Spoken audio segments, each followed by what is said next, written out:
அனைத்து ஆசிரியர் பெருமக்களுக்கும் இனிய காலை வணக்கம். கல்வி உளவியலை பொறுத்தவரை இது 3வது வகுப்பு. இந்த 3 வகுப்புகளிலுமே நாம பார்த்துட்டு இருக்கிறது நம்மளுடைய டிஆர்பி சிலபஸினுடைய 4th யூனிட்டா இருக்கக்கூடிய மோட்டிவேஷன் அண்ட் லேர்னிங் அப்படிங்கறதான். இந்த யூனிட் இன்றோடு முடிவு பெறும் அப்படின்றது கன்ஃபார்ம். இப்போ அதை நோட் பண்ணிக்கோங்க. இந்த யூனிட்ல 2 பார்ட் இருக்கு. திரும்ப திரும்ப நான் அதை சொல்றேன், ஏன்னா நிறைய புதிதானவர்கள் இணைகிறார்கள் அப்படிங்கிறதுனால சொல்றேன். இந்த மோட்டிவேஷன் லேர்னிங் அப்படிங்கிற நம்மளுடைய டிஆர்பி சிலபஸ் படியான 4th யூனிட்ல 2 பார்ட் இருக்கு. ஒரு பார்ட் மோட்டிவேஷன், இன்னொரு பார்ட் லேர்னிங். அந்த மோட்டிவேஷன் அப்படிங்கிற பார்ட்டை நம்ம முதல் வகுப்புல பார்த்தோம். அதுல மோட்டிவேஷன் என்ன, meaning and definitions of motivation என்னன்னு பார்த்தோம். அப்புறம் மாஸ்லோவின் தேவைப்படிகள், the hierarchical needs theory of Maslow, அது பார்த்தோம். அப்புறம் அந்த மாஸ்லோவின் தேவைப்படிகளுடைய கல்வியல் தாக்கங்கள், educational implications of Maslow theory on hierarchy, அது என்னன்னு பார்த்தோம். அப்புறம் ஆஸ்பிரேஷன்னா என்ன, லெவல் ஆஃப் ஆஸ்பிரேஷன், அவாவு நிலை அல்லது விளைவு நிலை அப்படின்னு என்ன, அதனுடைய லெவல் எப்படி இருக்கும் மோட்டிவேஷன்ல அப்படிங்கிற கற்றல் அப்படிங்கறத பத்தி நம்ம பார்த்தோம். ஸோ இது ஃபர்ஸ்ட் பார்ட் ஆஃப் யூனிட் 4. இப்போ செகண்ட் பார்ட் நேத்துல இருந்து நம்ம பார்த்துட்டு இருக்கோம், தட் இஸ் லேர்னிங் அப்படிங்கிறது அந்த பார்ட். இதுல என்னெல்லாம் இருக்கு அப்படின்னா, theories and educational implications of learning theories. லேர்னிங்க்கு என்னென்ன தியரி இருக்கு, கற்றல் கோட்பாடுகள் என்னென்ன இருக்கு, அதனுடைய கல்வியல் தாக்கங்கள் அப்படிங்கறத பொதுவா. அதுல கற்றல் பற்றின டெஃபினேஷன்ஸ் பார்த்தோம், விளக்கங்கள் பார்த்தோம். அதுக்கப்புறம் பாவ்லோவோட கிளாசிக்கல் கண்டிஷனிங் தியரி, ஸ்கின்னரோட ஆப்ரன் கண்டிஷனிங் தியரி, தாண்டைக்கோட கனெக்ஷனிசம்னு 3 இருக்கு. இந்த 3 விஷயங்களை நேற்று நம்ம டிஸ்கஸ் பண்ணியிருக்கோம். நேற்று கிளாஸ் முடியும் பொழுது ஒரு ஆசிரியர் சகோதரி கேட்டிருந்தாங்க, தாண்டைக்கு 2 பேரை மட்டும் எந்த நாடுன்னு சொன்னாங்க, தாண்டைக்கோட நாடு சொல்லலன்னு. I was there in the connection, but my mic was muted as the class was over. அதனால என்னால சொல்ல முடியல. அமெரிக்கன் சைக்காலஜிஸ்ட் தான், அவர் ஒரு அமெரிக்க நாட்டை சேர்ந்த கல்வி உளவியலாளர். இப்போ இன்னைக்கு நம்ம பார்க்க போறது மீதி அதுல 3 இருக்கு, நம்ம ஏற்கனவே சொல்லியிருந்தோம். மொத்தம் 6 தியரிஸ் நம்ம படிக்கணும்னு. அதுல தாண்டைக் பார்த்துட்டோம், பாவ்லோ பார்த்துட்டோம், ஸ்கின்னர் பார்த்துட்டோம், ஜீன் பியாஜேவோட காக்னிட்டிவ் தியரி இருக்கு, ஜான் டூயியோட கன்ஸ்ட்ரக்டிவிஸ்ட் தியரி இருக்கு, கார்ல் ரோஜர்ஸோட ஹியூமனிஸ்டிக் தியரி இருக்கு. இந்த 3 தியரி இருக்கு. இதுல காக்னிட்டிவ் தியரி ஆஃப் ஜீன் பியாஜே மட்டும் நம்ம இங்க பார்க்கல, செகண்ட் யூனிட்ல பார்க்க போறோம்னு சொன்னேன். ஏன்னா செகண்ட் யூனிட் குழந்தை வளர்ச்சி நிலைகள், படிநிலைகள், அதை பத்தி இருக்கு. growth and development of child, அந்த தியரிஸ் பத்தி இருக்கு. ஸோ ஜீன் பியாஜேவோட அந்த காக்னிட்டிவ் தியரி வளர்ச்சி சார்ந்ததா இருக்கிறதுனால, ஏன்னா அது ஒரு பருவத்திலையும், குழவி பருவம் அந்த மாதிரி ஒரு பருவத்தை பத்தியும் சொல்லிட்டு வர்றதுனால அது அங்க பாக்குறது தான் பொருத்தமா இருக்குன்றதுனால வி கட் தட் ஜீன் பியாஜே. 2 ஒண்ணுதான், இங்க படிச்சாலும் அங்க படிச்சாலும் ஒண்ணுதான். பட் அது அங்க அந்த தொடர்ச்சியோட இருக்குன்றதுனால நம்ம அதை டிஸ்கஸ் தட் ஜீன் பியாஜே இன் யூனிட் 2. அடுத்த கிளாஸ் எப்போ யூனிட் 2 வருதோ அப்ப நம்ம ஜீன் பியாஜே அங்க பார்க்கலாம். இப்போ அதனால மீதம் இருக்கிற 2 பேரும் நம்ம இன்னைக்கு டிஸ்கஸ் பண்ண போறோம். ஒன்னு ஜான் டூயியோட கன்ஸ்ட்ரக்டிவிஸ்ட் தியரி, அறிவு கட்டமைப்பு கோட்பாடு, ஜான் டூயி. இன்னொன்னு humanistic theory of Carl Rogers, மனித நேய மேம்பாட்டு கொள்கை, கற்றல்ல மனித நேய கொள்கை அப்படிங்கிறது. அந்த கொள்கையை சொன்னவர் கார்ல் ரோஜர்ஸ். இந்த 2 பார்க்கிறோம். இந்த 2 பார்க்கறதுக்கு முன்னாடி நேற்றோட மிச்சம் ஒண்ணு இருக்கு. அது என்ன அப்படின்னா, பாவ்லோ ஸ்கின்னர் 2 பேருமே கண்டிஷனிங் தான் சொன்னாங்க. அதாவது ஆக்க நிலையுறுத்தத்தை பத்தி தான் சொன்னாங்க. ஒருத்தரோடது கிளாசிக்கல் கண்டிஷனிங்கா இருந்தது, இன்னொருத்தரோடது ஆப்பரண்ட் கண்டிஷனிங்கா இருந்தது. அப்படிங்கிறதுனால 2மே கண்டிஷனிங்னாலும் 2க்கு நடுவுல என்னென்ன வேறுபாடுகள் இருந்தது அப்படிங்கறத நம்ம இன்னைக்கு டிஸ்கஸ் பண்ண போறோம். So I am going to share my screen with the notes. Okay, இப்போ நம்ம இன்றைய வகுப்புல 2 பேர், நம்ம கார்ல் ரோஜர்ஸையும் ஜான் டூயையும் பார்க்கறதுக்கு முன்னாடி நேற்றைய வகுப்புல நம்ம டிஸ்கஸ் பண்ண பாவ்லோ, ஸ்கின்னர் அவர்களுடைய கருத்துக்களை என்ன வித்தியாசம் வந்தது, அந்த difference between both Pavlo and Skinner அப்படிங்கிறத பார்த்துட்டு அப்புறமா நம்ம இங்க போறோம். இந்த இடத்துல நம்ம பார்க்க வேண்டிய முக்கியமானது என்ன அப்படின்னு பாத்தீங்கன்னா, நேற்று நான் திரும்ப திரும்ப வலியுறுத்திருந்தேன், எஸ் ஆர் அப்படின்னு 2 டைப். எஸ்ஆர் தான் இந்த தியரி, ஒட்டுமொத்த இந்த தியரிக்கு பேரு எஸ்ஆர் தியரி அப்படின்னு நம்ம சொன்னோம். ஸ்டிமுலஸ் ரெஸ்பான்ஸ் தியரி அப்படின்றதான் இதோட பேரு. அந்த ஸ்டிமுலஸ் ரெஸ்பான்ஸ் தியரியில ஒருத்தர் ஸ்டிமுலஸ் அடிப்படையாக கொண்டு அவருடைய கண்டிஷனிங்க சொன்னார், இன்னொருத்தர் ரெஸ்பான்ஸ் அடிப்படையாக கொண்டு அவருடைய கண்டிஷனிங்க சொன்னார். அப்படின்றதுதான் இந்த 2 பேரோட தியரியில மிக முக்கியமான வேறுபாடு. ஸோ அந்த அடிப்படையில இன்னைக்கு இந்த 2ஐயும் நம்ம கம்பேர் பண்ணி பார்க்கிறோம். ஃபர்ஸ்ட் பாவ்லோ, நான் என்னுடைய குறிப்புகளை நான் பி எஸ் அப்படின்னு போட்டு ரவுண்ட் பண்ணியிருப்பேன். பின்றது பாவ்லோ சொன்னது, எஸ்ன்றது ஸ்கின்னர் சொன்னது. அதை நம்ம அப்படியே செக் பண்ணிட்டு வரலாம். அதை வில் டிஸ்கஸ் தட். ஒண்ணு, பாவ்லோ என்ன சொல்றாருன்னா, பரிசோதனை உயிரின் நடத்தை இயல்பூக்கத்தால் நிகழ்வது, அதுவா எந்த செயலிலும் ஈடுபடுவது இல்லை அப்படின்னு இவர் சொல்றாரு. அதாவது இயல்பூக்கம், ஒவ்வொரு உயிருக்குள்ளேயும் இயல்பூக்கம், இன்ஸ்டிங் அப்படின்னு நம்ம சொல்லுவோம் இல்லையா, அந்த நேச்சுரல் இன்ஸ்டிங், அந்த இயல்பூக்கம்ன்ற நேச்சுரல் இன்ஸ்டிங் ஒவ்வொரு உயிரிகிட்டையும் இருக்கு. ஸோ அந்த உயிரியினுடைய நடத்தை அந்த இயல்பூக்கத்தால் கட்டுப்படுறது தானே தவிர உயிரியா போய் எந்த செயலையும் ஈடுபடுவது இல்லை அப்படின்றது பாவ்லோவோட கோட்பாடு. ஆனா அதுக்கு ஆப்போசிட்டா ஸ்கின்னர் எப்படி சொல்றாரு அப்படின்னா, நம்ம அந்த உயிரி பரிசோதனை செய்யக்கூடிய உயிரி தீவிரமாக செயல்படுகிறது, அது இயல்பூக்கம் இல்லை, அது அதனுடைய சேவையை நிறைவு கொள்வதற்காக தீவிரமாக அது செயல்படக்கூடியது அப்படின்றதுதான் ஸ்கின்னரோட கருத்தா இருக்கு. ஸோ இதுல அவர் எக்ஸாம்பிள் எதை சொல்றாரு அப்படின்னா, அந்த எலி லிவர் அழுத்தி உணவை பெறுகிறது அப்படிங்கிறது அது செயல்பட்டதுனால தான் அது கிடைச்சது. நாம உணவு எங்க இருக்கலாம் அதுக்கு சொல்லலை, உணவை எங்கேயோ வச்சுட்டோம், இந்த பர்டிகுலர் ரெஸ்பான்ஸ் அது வெளிப்படுத்துறதுன்னா அதுக்கு உணவு கிடைக்கும் அப்படின்றத நம்ம செஞ்சுமே தவிர வேற செய்யல. அப்போ அந்த உயிரி தான் தீவிரமாக செயல்பட்டு அதற்கான தேவையை அடைகிறது அப்படிங்கிறது ஸ்கின்னருடைய கருத்தாக இருக்கிறது. நேற்றே சொன்னது மாதிரி எஸ் டைப் அப்படின்றது பாவ்லோ, அதாவது ஸ்டிமுலஸை அடிப்படையாக கொண்ட தூண்டலை அடிப்படையாக கொண்டது பாவ்லோவோட தியரி. துளங்களை அடிப்படையாக கொண்டது ரெஸ்பான்ஸ் தியரி, ரெஸ்பான்ஸ் அடிப்படையாக கொண்டது ஸ்கின்னரோட theory. So Pavlov Skinner S R, Pavlov S Skinner R அப்படி ஞாபகம் வச்சுக்கோங்க. ஸ்கின்னரோட பேர்ல எஸ் இருக்கு, ஆனா அவர் ஆர்ல இருக்காரு. பாவ்லோ பேரு பில இருக்கு, ஆனா அவர் எஸ் ஆர் இருக்காரு. ஸோ எஸ் ஆர் அப்படின்றது இங்க அப்படி வச்சுக்கோங்க. இப்போ இந்த ஸ்டிமுலஸை அடிப்படையாக கொண்ட பாவ்லோவோட தியரி என்ன சொல்லுது அப்படின்னா, கற்றலின் அடிப்படை தூண்டலை பதிலீடு செய்தல், அதாவது சப்ஸ்டிடியூட் பண்றது, எதை ஸ்டிமுலஸை சப்ஸ்டிடியூட் பண்றது. இதுதான் அவர் அங்க பண்ணார். உமிழ்நீர் சுரத்தல் அப்படிங்கிற ஸ்டிமுலஸுக்கு மணியுடைய ஓசையை கொடுக்கிறது அப்படிங்கிற ஸ்டிமுலஸை சப்ஸ்டிடியூட் பண்ணி அதன் அடிப்படையில கற்றலை கொண்டு வரணும் அப்படின்றதான் இவருடைய கருத்தா இருந்தது. ஸோ இப்போ அப்போ ஸ்டிமுலஸை மாத்தி மாத்தி கொடுக்கறதன் மூலமாக, ஸ்டிமுலஸை சப்ஸ்டிடியூட் பண்றதன் மூலமாக கற்றல் நடக்கும் அப்படிங்கிறது பாவ்லோட கருத்து. ஆனா துளங்களை வலுப்படுத்துதல், ரீஇன்போர்ஸ் ஆஃப் ரெஸ்பான்ஸ், துளங்களை வலுப்படுத்துவதன் மூலமாக கற்றல் நடக்கும் அப்படிங்கிறது ஸ்கின்னரோட கருத்து. அதனாலதான் அவர் என்ன பண்ணாருன்னா, ஒவ்வொரு முறையும் சரியான துளங்களை வெளிப்படுத்தின எலிக்கு உணவு துண்டு வர்றது மாதிரி, அந்த லிவரை பிரஸ் பண்ணா உணவு துண்டு கிடைக்கிறது மாதிரியான ஒரு இதை செய்தார். அப்போ திரும்ப திரும்ப துளங்களை வெளிப்படுத்துவதன் மூலமாக கற்றல், அதாவது துளங்கள்ல சரியான துளங்களை, ரைட் ரெஸ்பான்ஸ் அல்லது டிசைரபிள் ரெஸ்பான்ஸ், அதை வலுப்படுத்துவதன் மூலமாக கற்றலை நிகழ செய்ய முடியும் அப்படிங்கிறது ஸ்கின்னருடைய ரெஸ்பான்ஸ் தியரி. ஓகே, அடுத்தது பாவ்லோ என்ன சொல்றாருன்னா, செயல் நிகழ்வதற்கு முன்னதாகவே ரீஇன்போர்ஸை கொடுத்துடுறாரு. அதை எப்படி கொடுக்குறாரு அப்படின்னா, இயற்கை தூண்டலோட இணைத்து கொடுக்குறாரு.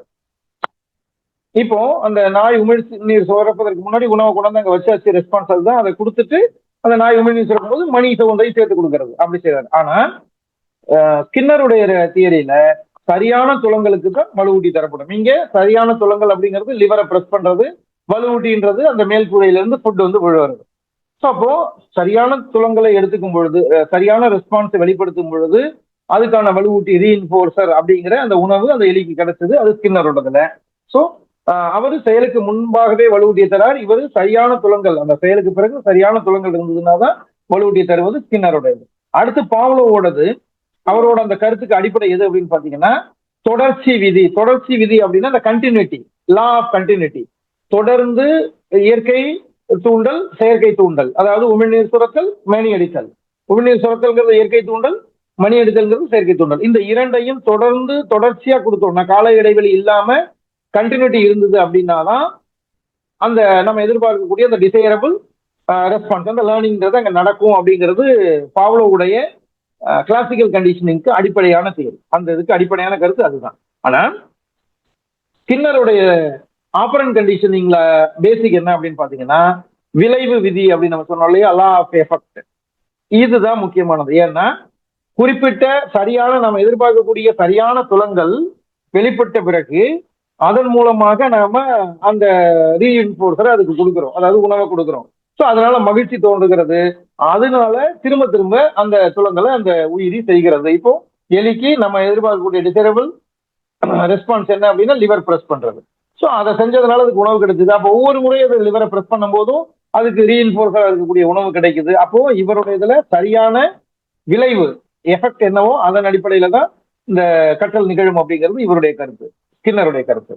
அடுத்தது பாவ்லோவுடையது தூண்டல் துளங்கள், இது ரெண்டுக்கு நடுவுல உள்ள இணைப்பு தான் நடத்தை, பிஹேவியரை கொண்டு வரக்கூடியது அப்படின்னு சொல்றாரு. இப்போ அந்த அவருடைய சிக்கலறை சோதனைக்குள்ளார இருந்த அந்த சாரி அவருடைய சோதனையில இருந்த நாய் உமிழ்நீர் சுரத்தல் அப்படிங்கிறதுல தூண்டலா இருக்கக்கூடிய இயற்கையான உமிழ்நீர் சுரத்தல், செயற்கையான மணி அடித்தல், இதுக்கும் துலங்களா இருக்கக்கூடிய உணவு தருதல் அப்படிங்கிறதுக்கான இணைப்பு, அந்த கனெக்ஷன் இருந்தாதான் அந்த கற்றல்ங்கிறது அங்க நடக்கும். அப்படி இல்லைன்னா அது ஏதாவது ஒண்ணு மிஸ் ஆனிச்சுன்னா, அதாவது மணி அடிச்சதுக்கு பிறகு உண்மையை சுரந்ததுக்கு பிறகும் உணவு கிடைக்கவில்லை அப்படின்னா அப்போ படிப்படியாக அது மறைந்து போயிடும். இதெல்லாம் அவருடைய விதிகள்ல சொல்லியிருக்காரு. இதுக்கு மாறா ஸ்கின்னர் எப்படி சொல்றாருன்னா, வலுவூட்டியை திட்டமிட்ட முறையில் பயன்படுத்தினால், அதாவது பிளான்டு இம்ப்ளிமெண்டேஷன் ஆஃப் ரீஇன்ஃபோர்சர், நம்ம கொடுக்க போற ரீஇன்ஃபோர்சரை எப்படி திட்டமிட்டு அதுக்கு கொடுக்கணும் அப்படிங்கிறது. அப்படி செய்யும் பொழுது தொடர்ச்சியான பல செயல்களை செய்யும் சிக்கலான நடத்தையையும் அது உருவாக்கும். அதாவது ஷேப்பிங் ஆஃப் பிஹேவியர்ங்கிறது அப்பதான் செய்யும்.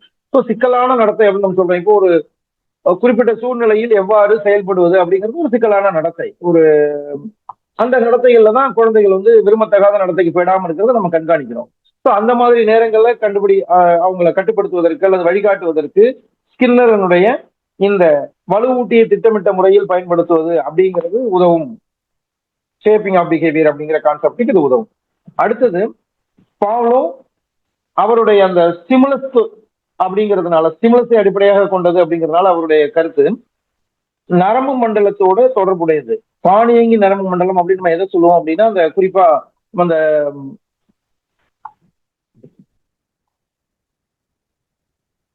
பாவ்லோவுடைய கருத்து தானியங்கி நரம்பு மண்டலம், அதாவது நம்ம வந்து அனிச்சை செயல் அப்படிலாம் சொல்லுவோம் இல்லையா, அந்த மாதிரி தானா இயங்கக்கூடியது அப்படின்னு. இப்ப அதனாலதான் இந்த நாய்க்கு உமிழ்நீர் சுரக்கிறதுங்கிறது வந்து மணி அடித்தாலும் உணவே வராத பொழுது மணி சவுண்டுக்கே அது வந்து கேட்குது அப்படின்னா அது தானா நடக்குது. அது வந்து நம்ம அனிச்சை செயல் அப்படின்னு நம்ம சொல்லுவோம் இல்லையா, அந்த மாதிரியான செயல். அது அது நம்முடைய மூளையினுடைய சிறுமூளை பகுதி, அந்த தண்டுவடம் அந்த பகுதியில கட்டுப்படுத்தப்படுகிறதா இருக்கிறது. ஆனா ஸ்கின்னருடைய அந்த ரெஸ்பான்ஸ் வந்து மத்திய நரம்பு மண்டலத்தால கட்டுப்படுத்தப்படுகிறது, சென்ட்ரல் நர்வ் சிஸ்டம் அதால கட்டுப்படுத்தப்படுவதாக அது இருக்கிறது.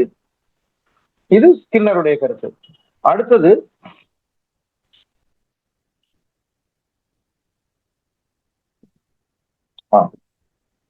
பாவ்லோடையது unconditional respond and conditional respond ரெண்டும் ஒன்றுதான் அப்படின்னு சொல்றாரு. அன்கண்டிஷனல் ரெஸ்பான்ஸும் கண்டிஷனல் ரெஸ்பான்ஸும் ஒண்ணுதான். ஏன்னா நம்ம ஸ்டிமுலஸ்ல தான் இவர் கண்டிஷன் அன்கண்டிஷன் ரெண்டு பண்ணாரு. ஆனா ரெஸ்பான்ஸ் உணவு கிடைக்கிறது தான், அங்க வந்து தனியா வரல. ஆனா ஸ்கின்னருடைய ரெஸ்பான்ஸ்ல, ஸ்கின்னருடைய அந்த கோட்பாட்டுல இரண்டுக்கும் நடுவுல வேறுபாடு இருக்கிறது. எப்படி வேறுபாடு இருக்கிறது அப்படின்னா, அன்கண்டிஷனல் ரெஸ்பான்ஸ் வேற, கண்டிஷனல் ரெஸ்பான்ஸ் வேற. ஓகே, அடுத்தது ஸ்கின்னருடைய பாவ்லோவுடையது ரெஸ்பாண்டன்ட் பிஹேவியர், எதிர்வினை துலங்கள், அதாவது உயிருக்குள்ளார அந்த உயிரினத்துக்குள்ளார ஏற்படக்கூடிய எதிர்வினை துலங்கள், அதனால ஏற்படக்கூடியதான் ரெஸ்பாண்டன்ட் பிஹேவியர் அப்படின்னு நம்ம சொல்றோம். இந்த நடத்தை, இந்த சூழ்நிலைக்கு அந்த உயிரினம் வெளிக்காட்டக்கூடிய நடத்தை, அதான் ரெஸ்பாண்டன்ட் பிஹேவியர் அப்படின்னு நம்ம சொல்லுவோம். அது எதிர்வினை துலங்களா இருக்கிறது. ஆனா ஸ்கின்னரோடதுல செயல்படு நடத்தை ஒரு புற செயலாக, அதாவது வெளியிலிருந்து நடக்கக்கூடிய, வெளியிலிருந்து கட்டுப்படுத்தக்கூடிய ஒரு நடத்தையாக அது இருக்கிறது. உயிரி தன்னுடைய புறச்சூழலை குறிப்பிட்ட விதத்தில் இயங்க செய்கிறது. அப்போ அது உள்ளுக்குள்ளிருந்து கட்டுப்படுத்தப்படுகிறது. உயிருக்குள்ளார நடக்குது பாவ்லோவுடைய கருத்துல. ஸ்கின்னருடைய கருத்துல உயிரிக்கு புறச்சூழலால் அது கட்டுப்படுத்தப்படுகிறது. அப்புறம் பாவ்லோவுடைய கருத்து கட்டுப்படுத்தப்பட்ட துலங்கள், அதாவது கண்டிஷனல் ரெஸ்பாண்ட் அப்படிங்கிறது ஆக்க நிலையிருத்தம் ஆகிறதுக்கு முன்னாடி ஜீரோங்கிற நிலையில இருக்கும். இது இவருடைய கருத்து. அதாவது ஆக்க நிலையிருத்தம், அந்த கண்டிஷனிங் நம்ம பண்றோம் இல்லையா, அதுக்கு முன்னாடி கட்டுப்படுத்தப்பட்ட துலங்கள். இப்ப கட்டுப்படுத்தப்பட்ட துலங்கள்ங்கிறது என்ன அப்படின்னு பாத்தீங்கன்னா, மணி அடிக்கிறது. இப்ப அந்த உமிழ்நீர் சுரக்கிறது, மணி அடிக்கிறது, உணவுங்கிற அந்த ரெண்டு கண்டிஷன்டு அன்கண்டிஷன்டு ரெண்டு ஸ்டிமுலஸ்க்கும் நேரா நம்ம வந்து உணவுங்கிறத கனெக்ட் பண்ணல அப்படின்னா அப்போ மணி அடிக்கும் போது அது உமிழ்நீர் சுரக்காது முன்னாடி.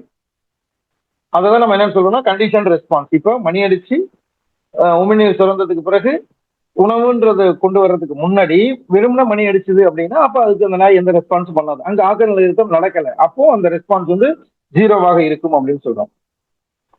ஆனா செயல்படு ஆக்க நிலையிருத்தம் அப்படின்ற ஸ்கின்னருடைய கருத்துல ஆப்பரண்ட் கண்டிஷனிங்ல, அந்த ஆப்பரண்ட் கண்டிஷனிங் நடக்கிறதுக்கு முன்னாடி துலங்கள் ஜீரோவா இருக்காது.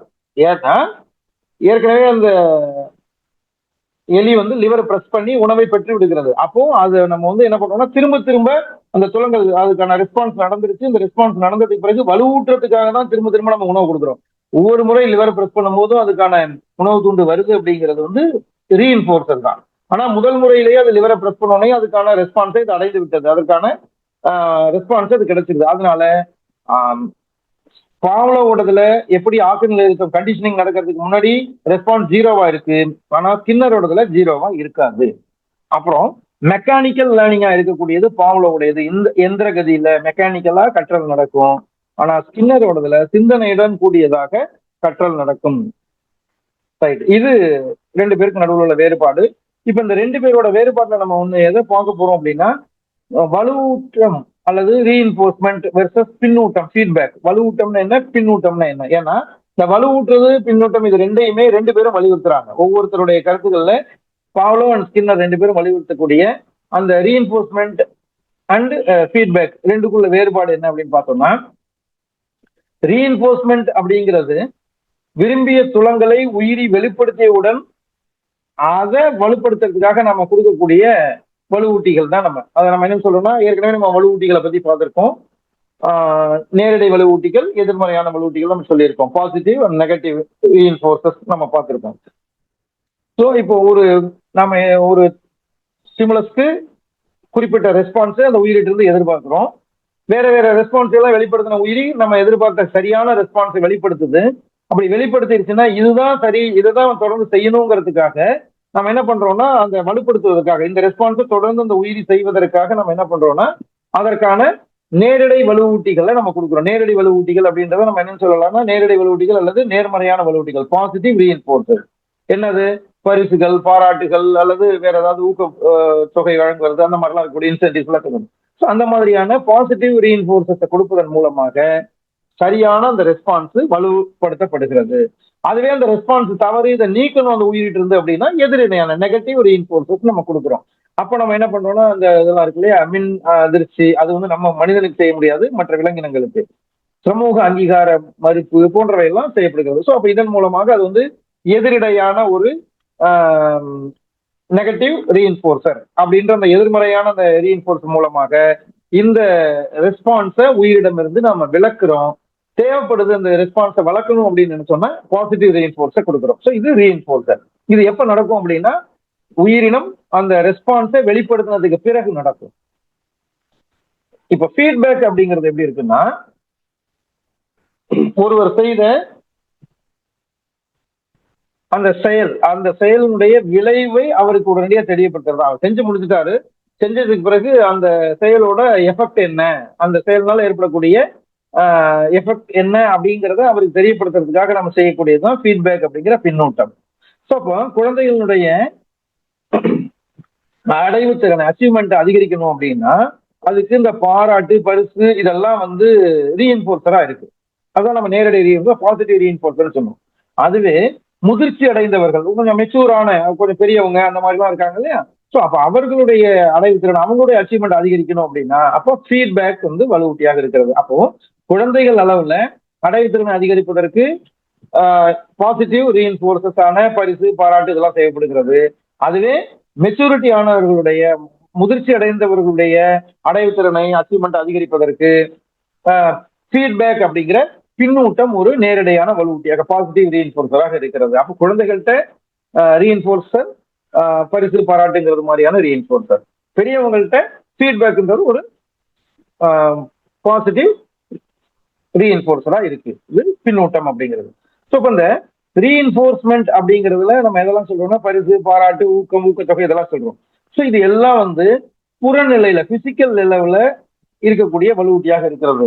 அந்த பாராட்டு, பரிசு, ஊக்கத்தொகை இதெல்லாம் இப்ப ஈவன் நம்ம ஒரு குழந்தைய நல்லா பண்ணதுக்காக பேட் பண்றோம், ஒரு தட்டி கொடுக்குறோம், வெரி குட், வெல் டன் சொல்றோம், அந்த மாதிரி நம்மளுடைய கமெண்ட் எல்லாம் இருக்கு இல்லையா. ஸோ அந்த மாதிரியான இந்த அல்லது ஒரு பரிசு கொடுக்குறோம், அதுக்கு ஒரு பென்சில் கொடுக்குறோம், பேனா கொடுக்குறோம், அந்த மாதிரி எல்லாம் செய்யும் பொழுது அப்போ அது புற அளவில், அதாவது பிசிக்கல் லெவல்ல அந்த உயிரினத்தை வலுப்படுத்துகிறது. இது குழந்தைகளுக்கு, விலங்கினங்களுக்கு ஏற்றது. நம்ம இப்ப இந்த விலங்குகளை நம்ம பெட் வளர்க்குறோம் அப்படின்னா அந்த பெட்டுக்கு நம்ம சொல்றது மாதிரி அது நடந்துக்கும் பொழுது அந்த பெட்டுக்கு ஒரு ஏதாவது ஒரு கொடுக்குறோம், அது பிடிச்ச உணவு கொடுக்குறோம், அல்லது டேப் பண்றோம், முதுகுல கட்டுறோம், ஸோ அப்போ அந்த மூஞ்சில தடவி கொடுக்குறோம், அப்போ அந்த விலங்கு அதுக்கான ரியாக்ஷன் காட்டும் இல்லையா. ஸோ அதெல்லாம் வந்து ரீஎன்ஃபோர்ஸ்மெண்ட்டுக்கான கேட்டகரி. அதுவே பின்னூட்டம் அப்படின்னும் போது பாத்தீங்கன்னா இது சைக்கலாஜிக்கல் லெவல்ல ஏற்படக்கூடிய வலுவூட்டி. அதனாலதான் மன முதிர்ச்சி உடையவர்கள், வளர்ச்சி அடைந்தவர்கள் தான் சொல்றோம் அந்த பெரியவங்க, அவங்களுக்கு அந்த பரிசு பாராட்டுன்றதை விட ஃபீட்பேக் அப்படிங்கிற அந்த ரீஇன்ஃபோர்சர் தான் முக்கியமானதாக இருக்கிறது. ஸோ குழந்தைகள் விலங்கினங்களுக்கு ஏற்றதாக அந்த பரிசு பாராட்டுங்கிற ரீஇன்ஃபோர்சரும், பெரியவங்களுக்கு மனமுதிர்ச்சி அடைந்தவர்களுக்கான ரீஇன்ஃபோர்சராக பின்னூட்டம் ஃபீட்பேக் அப்படிங்கறதும் இருக்கு அப்படிங்கறத இதுல இருந்து நம்ம எடுத்துக்க வேண்டியது. இப்போ இந்த ஏன்னா இந்த ரெண்டையும் ரெண்டு பேரும் வலியுறுத்துறாங்க, ஸ்கின்னரும் பாவ்லோவும் இந்த ரீஇன்ஃபோர்சர்ஸை பத்தி அதிகமாக ஃபீட்பேக் பத்தி வலியுறுத்துவதனால அதற்கான விளக்கத்தை நம்ம தெரிஞ்சுக்கிறோம். இப்போ நம்ம அடுத்து இன்றைய வகுப்புல நம்ம டிஸ்கஸ் பண்ண வேண்டிய மீதம் இருக்கிற ரெண்டு கல்வியல் கோட்பாடுகள், அதை பத்தி நம்ம போகலாம். அதுல ஃபர்ஸ்ட் ஜான் டூயி. ஜான் டூயினுடைய அறிவு கட்டமைப்பு கோட்பாடு, கன்ஸ்ட்ரக்டிவிஸ்ட் தியரி ஆஃப் லேர்னிங், இது ஜான் டூயியோடது. ஸோ இப்போ இந்த ஜான் டூயியுடைய அறிவு கட்டமைப்பு கோட்பாடு எப்படி செயல்படுகிறது அப்படின்னு சொல்றதுக்கு முன்னாடி அறிவு கட்டமைப்பு கோட்பாடுன்னா என்ன அப்படின்றதுல இருந்து நம்ம போலாம். ஃபர்ஸ்ட் அறிவு கட்டமைப்பு கோட்பாடுன்னா என்ன அப்படின்னா, கற்றல் என்பது கற்பவர் அந்த லேர்னர் தான் பெரும் தகவல்களை பொருளுடையதாக்கி நினைவில் பதிய வைக்கும் செயல்முறை. மீனிங்ஃபுல்லா மாற்றி அதை அவங்களுடைய நினைவு அடுக்குகளை பதிய வைக்கிற செயல்முறைக்கு பேர் தான் கற்றல் அப்படிங்கிறது தான் இந்த கன்ஸ்ட்ரக்டிவிஸ்ட் தியரி. அதை கட்டமைக்கிறது, அதனாலதான் அது கன்ஸ்ட்ரக்டிவிஸ்ட் அப்படின்னு நம்ம சொல்றோம். அறிவு என்பது கட்டமைக்கப்படக்கூடியது. என்னெல்லாம் நமக்கு தேவை அப்படின்னு நம்ம நினைக்கிறோமோ அந்த தகவல்களை மீனிங்ஃபுல்லா மாற்றி அந்த மீனிங்ஃபுல் இன்ஃபர்மேஷனை நம்முடைய நினைவடுக்குகள்ல பதிய வைக்கக்கூடிய அந்த கன்ஸ்ட்ரக்ஷனுக்கு பேரு, அந்த கட்டமைப்புக்கு பேரு கற்றல் அப்படிங்கறதா இந்த அறிவு கட்டமைப்பு கோட்பாடு வலியுறுத்தக்கூடிய செயல். இப்போ தன்னுடைய சுற்றுச்சூழல்ல இருந்து அந்த என்விரான்மெண்டல்ல இருந்து புதிய தகவல்களை பெறும் பொழுது அந்த தகவல்களை பெறக்கூடிய அந்த குழந்தைகள் அல்லது அந்த உயிரினம் தான் ஏற்கனவே பெற்றிருக்கக்கூடிய அறிவு தொகுப்பு அல்லது அறிவு கட்டமைப்பின் அடிப்படையில அதை பரிசீலித்து அதோட பொருளை புரிஞ்சுக்கிட்டு அதை அகவடிவில் மாற்றி தன்னுடைய மூளையில பதிவு செய்து கொள்வதுதான் கற்றல். Subjective representation of the information gathered from the environment, இதுதான் கட்டமைப்பு அப்படிங்கிற கருத்து. இந்த கட்டமைப்பு கோட்பாடுக்காரங்க சொல்ற முக்கியமான கருத்து. இப்ப வெளி உலகத்திலிருந்து பார்த்து கேட்டு படிச்சு தகவல்களுக்கு அப்படியே நம்ம பெற்று அதை அப்படியே மனசுல வச்சுக்கிறது, அதுதான் நம்ம என்ன சொல்ல வரோம் அப்படின்னு சொன்னோம்னா மனப்பாடமா அப்படியே உள்ள போட்டு வச்சுக்கிறது. அது கற்றல் அல்ல. அவ்வாறு பெற்ற தகவல்களை பொருளுடையதாக மீனிங்ஃபுல்லாக மாற்றிக்கொள்வதுதான் அறிவை உருவாக்குதல், அறிவை கட்டமைத்தல். அதுக்கு பேர் தான் கற்றல் அப்படிங்கிறது தான் இந்த கோட்பாட்டுக்கு உளவியல் வல்லுநர்களுடைய கருத்தாக இருக்கிறது. வெளி உலகத்திலிருந்து நம்ம by vision, by listening, by reading, இப்படி எந்த விதத்துல வேணாலும் நம்ம தகவல்களை நம்ம பெறலாம். பார்த்து தெரிஞ்சுக்கிறோம், கேட்டு தெரிஞ்சுக்கிறோம், படிச்சு தெரிஞ்சுக்கிறோம். ஸோ இது அப்படியே மனசுல பதிய வச்சிருக்கிறதுக்கு பேர் கற்றல் கிடையாது. அதை பொருளுடையதாக மீனிங்ஃபுல்லாக மாற்றி அந்த தகவல்களை மனதில் பதிய வைத்துக்கிறதுக்கு பேர் தான் கற்றல். ஸோ இப்போ இந்த கோட்பாடு என்ன வலியுறுத்துகிறது அப்படின்னா, கற்றல்னா என்ன அப்படின்னா அறிவை கட்டமைத்தல் அல்லது உருவாக்குதல், அதாவது creation or construction of learning, அதுதான் ஆஃப் நாலேஜ், அதுதான் கற்றல் அப்படின்னு சொல்றோம். லேர்னிங்னா என்ன அப்படின்னா creation or construction of knowledge, அறிவை கட்டமைக்கிறது அல்லது உருவாக்குறது, அதுக்கு பேர் தான் கற்றல் அப்படிங்கிறது தான் இந்த கன்ஸ்ட்ரக்டிவ் தியரியினுடைய முக்கிய கோட்பாடு.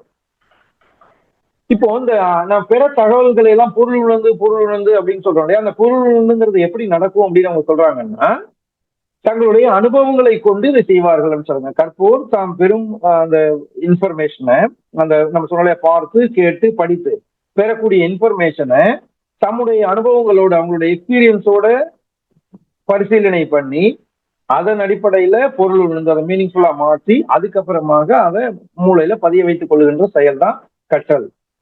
அப்போ இந்த செயல்முறையில ஆசிரியர் என்னவா இருப்பார் அப்படின்னு இந்த கன்ஸ்ட்ரக்டிவிஸ்ட் தியரி சொல்றாங்க அப்படின்னா, ஒரு காக்னிட்டிவ் கைட், அறிவுசார் வழிகாட்டியாக ஆசிரியர் இருப்பார். ஒரு காக்னிட்டிவ் கைடாக ஆசிரியர் விளங்குகிறார் அப்படின்னு சொல்றாங்க. கற்றவைகளை அர்த்தமுள்ள வகையில் மாற்றிக்கொள்ள உகந்த கல்வி மற்றும் சமூக சூழல்களை உருவாக்கி தருவதுதான் ஆசிரியருடைய பணி. இந்த கன்ஸ்ட்ரக்டிவிஸ்ட் தியரி படி the role of teacher is to create a environment, to create a learning environment and social environment. எதுக்கு அப்படின்னா for the learner to understand the information gathered from the environment by vision or listen or reading and make it as a meaningful process and kept it in their mind. இந்த செயலை செய்வதற்காகத்தான் இந்த அறிவுசார் வழிகாட்டியாக ஆசிரியர், cognitive கைடாக ஆசிரியர் இருக்கணும் அப்படின்றத அது வலியுறுத்துகிறது. இதுல என்ன மாதிரியான வகுப்பறை செயல்பாடுகள் இதுல என்ன மாதிரியான வகுப்பறை செயல்பாடுகளை ஆசிரியர் மேற்கொள்ள வேணும் அப்படின்னு சொல்றாங்க அப்படின்னு பாத்தீங்கன்னா, இந்த பொருத்தமான வினாக்கள் கேட்டல், சரியான தீர்வுகளை காண உதவுதல், ஒரே விதமான விடை அல்லது விளக்கத்தை எதிர்பாராமை, அங்கதான் முக்கியமானது. கீ ஆன்சர்ல இப்படிதான் இருக்கு, இதுதான் ரைட் ஆன்சர்னு சொல்லாம அதுக்கு பொருத்தமான ஆன்சரா அது இருக்கா அப்படிங்கிறது. இதெல்லாம் எங்க வரும் அப்படின்னு பாத்தீங்கன்னா, இந்த ஓப்பன் எண்டட் கொஸ்டின்ஸ் கேட்கப்படும் பொழுதுதான் இதுக்கான சாத்தியக்கூறு வரும். இப்ப நம்ம பொதுவா கேட்கக்கூடிய இந்த நாலேஜ் பேஸ்டு கொஸ்டின்ஸ்ல அந்த மாதிரி நம்ம எதிர்பார்க்க முடியாது. அதனாலதான் நம்முடைய வினாக்களை, அதனாலதான் நம்ம முன்னாடியே சொல்றோம், பொருத்தமான வினாக்கள் கேட்டல், அவர்களுடைய கூர் சிந்தனையை வளர்க்கக்கூடியதான வினாக்களை கேட்கும் பொழுதுதான் மாணவர்கள் அதற்கான நிகழ்வை நோக்கி போவாங்க. அதே மாதிரி இந்த ப்ராப்ளம் சால்விங் அப்படிங்கிற அந்த ஸ்கில்லை வளர்க்கறதுக்கு தேவையான முயற்சிகளை, அந்த ஸ்கில்லை வளர்ப்பதற்கான செயல்பாடுகளை நம்ம வகுப்பறை கற்றல் கற்பித்தல்ல திட்டமிட்டோம்னா இதெல்லாம் வரும். அதே மாதிரி ஓப்பன் ஹேண்டட் கொஸ்டின்ஸ் கொடுத்து மாணவர்களுடைய விடை எப்படி இருந்தாலும் அதை ஏற்று அதை சரியா அவன் புரிஞ்சுட்டு சொல்றானான்றதை நம்ம பார்க்கணும். இதுதான் ரைட் ஆன்சர் அப்படிங்கிறது மாதிரியான சூழ்நிலையில அந்த மாதிரி இருக்கும் பொழுது அறிவு கட்டமைப்பு அப்படிங்கிறது சிறப்பாக செயல்படும் அப்படிங்கிறது தான் இந்த கன்ஸ்ட்ரக்டிவிஸ்ட் தியரி சொல்லக்கூடியது. இங்கே ஆசிரியருடைய ரோல் காக்னிட்டிவ் கைடு. இப்போ இந்த nature of learning process in constructivist theory, அறிவு கட்டமைப்பு கோட்பாட்டுல கற்றல் என்னென்ன படிநிலைகள்ல நிகழும் அப்படின்னு சொல்றாங்க அப்படின்னா, அறிவு கட்டமைப்பு அந்த கன்ஸ்ட்ரக்ஷன் ஆஃப் நாலேஜ் அப்படிங்கிறது எங்க நடக்கும் அப்படின்னா, நம்முடைய மூளையுடைய நினைவு பகுதியில குறுகிய கால நினைவு பகுதி, ஷார்ட் டேர்ம் மெமரி அப்படின்னு நம்ம சொல்லுவோம். அந்த ஷார்ட் டேர்ம் மெமரியில தான் முதல்ல இருக்கும். இந்த ஷார்ட் டேர்ம் மெமரிக்கு இன்னொரு பேரு ஒர்க்கிங் மெமரி, செயல்படும் நினைவு பகுதி. நம்முடைய மூளையில இது இருக்கு. ஸோ நம்முடைய மூளையில இருக்கக்கூடிய ஷார்ட் டேர்ம் மெமரி அப்படிங்கிற ஒர்க்கிங் மெமரிக்குள்ளாரதான் முதல்ல அறிவு கட்டமைப்பு நடக்கும். ஸோ இப்போ இந்த மாதிரி இது எப்படி நடக்கும் அப்படின்னா, நம்ம சொன்னது மாதிரி பார்த்து கேட்டு படித்து தெரிந்து கொண்ட தகவல்கள் இந்த ஷார்ட் டேர்ம் மெமரிக்குள்ளார போகுது. ஸோ இப்போ இங்க இருந்து நீண்ட கால நினைவு பகுதியில ஏற்கனவே இருக்கக்கூடிய தகவல்களோடு அல்லது அறிவோடு, அதுதான் நம்ம சொல்ற லாங் டேர்ம் மெமரி அப்படிங்கிற அந்த மெமரி பாசிவ் மெமரியா தான் இருக்கும். இந்த மாதிரி நேரம் வரும்போது மட்டும்தான் வெளியில வரும். ஸோ அப்போ இந்த நீண்ட கால நினைவு பகுதியில் இருக்கக்கூடிய லாங் டேர்ம் மெமரியில இருக்கக்கூடிய தகவல்களோடு இந்த ஷார்ட் டேர்ம் மெமரியில இப்ப புதிதாக வந்த அதாவது பார்த்து கேட்டு படித்து தெரிஞ்சுக்கிட்ட புதிய தகவல்களை கம்பேர் பண்ணி ஒப்பு நோக்கி அதுல பொருத்தமானவர்களை தெரிவு செய்தலுக்கு பேர் கற்றல். இதுதான் கன்ஸ்ட்ரக்டிவிஸ்ட் தியரியினுடைய கற்றல் அப்படிங்கிறது. இந்த கன்ஸ்ட்ரக்டிவிஸ்ட் தியரி 3 முக்கியமான செயல்கள் கற்றலின் போது நிகழும் அப்படின்னு சொல்றாங்க. இதுக்கு பேரு SOI மாடல். இது ஞாபகம் வச்சுக்கோங்க. SOI மாடல் அல்லது SOI படிமம் அப்படின்னு நம்ம சொல்றோம். அது என்ன அப்படின்னா, S means selecting, O means organizing, I means integrating. So SOI means selecting, organizing and integrating. Selecting means selection of the content. அந்த அறிவு, படிக்க வேண்டிய அறிவு தேர்வு செய்யறது. அதுக்கப்புறமா அது ஆர்கனைசர், அந்த ஒழுங்குற அமைக்கிறது. கடைசியா இன்டகிரேட் பண்றது, ஒருங்கிணைத்தல் அப்படிங்கிறது. இந்த 3 நம்ம என்னென்னு பார்க்க போறோம். ஸோ செலக்டிங் அல்லது தெரிவு செய்தல்னா என்னன்னா, முந்தைய அறிவு தொகுப்பிலிருந்து பொருத்தமான தகவல்களை தேர்வு செய்தல், முந்தைய தகவல்களோடு அதை ஒப்பிட்டு பொருள் உணர்தல். இந்த படிநிலையில தெரிவு செய்தல், பொருளுதல் ரெண்டும் சேர்ந்து நடக்கும். தெரிவு செய்தல் மட்டும் நடக்காது, செலக்டிங் அண்ட் மீனிங் மேக்கிங் அந்த ரெண்டும் சேர்ந்து நடக்கும். அந்த புதிய தகவல்கள் வரும்பொழுது முந்தைய தகவல்களோட அதை ஒப்பு நோக்கி சரியானதை தேர்ந்தெடுக்கிறது. அதுக்கப்புறம் முந்தைய தகவல்கள் சொல்லுங்க. சைக்காலஜியை பொறுத்தவரையிலும் கேள்விகள் எப்படி வருதுன்னா, படிநிலைகள் அதிகமா கேட்கிறாங்க. கற்றல்ல உள்ள படிநிலைகள் என்ன, பெருவில உள்ள படிநிலைகள் என்ன, ஒழுங்குற அமைத்தல்ல உள்ள படிநிலைகள் என்ன, அது போல கேள்விகள் வரலாம். ஸோ சார் ஏதாவது ஒண்ணுல ஒரு ஸ்டேஜஸ் இருக்கு, அதுல 3 காம்பனன்ட்ஸ் இருக்கு அப்படின்னு சொன்னாங்கன்னா please write it out. Thank you sir. Last time நம்ம இந்த கொஸ்டின் இருந்தது இந்த மாதிரி அந்த யூனிட் வரும்போது சொல்லலான் இருந்தேன். இப்போ சார் சொன்னாலும் ரீகால் பண்ணிக்கிறேன். செகண்ட் யூனிட்ல இருந்து நம்ம கேட்கக்கூடிய growth and டெவலப்மெண்டோட கோட்பாடுகள் அப்படின்னு நம்ம இருக்கு, வளர்ச்சி கோட்பாடுகள்னு. அந்த கோட்பாடுகள்ல ஒரு நிலையில என்னென்ன ஒவ்வொருத்தர் என்னென்ன சொல்லியிருக்காங்கன்றதை கேட்கும்போது இந்த மாதிரியான கொஸ்டின்ஸ் அங்க இருந்தது. ஸோ அது முக்கியமா நம்ம வந்து இந்த மாதிரி அந்த படிநிலைகள் கோட்பாடுகள்னு வந்துட்டாலே அதுல இருக்கிற ஸ்டேஜஸை பத்தி நிச்சயமா கொஸ்டின்ஸ் அங்க இருக்கு. ஸோ அந்த இதை நம்ம கண்டிப்பா நோட் பண்ணிக்கோங்க. That is very good point for remember. Thank you sir.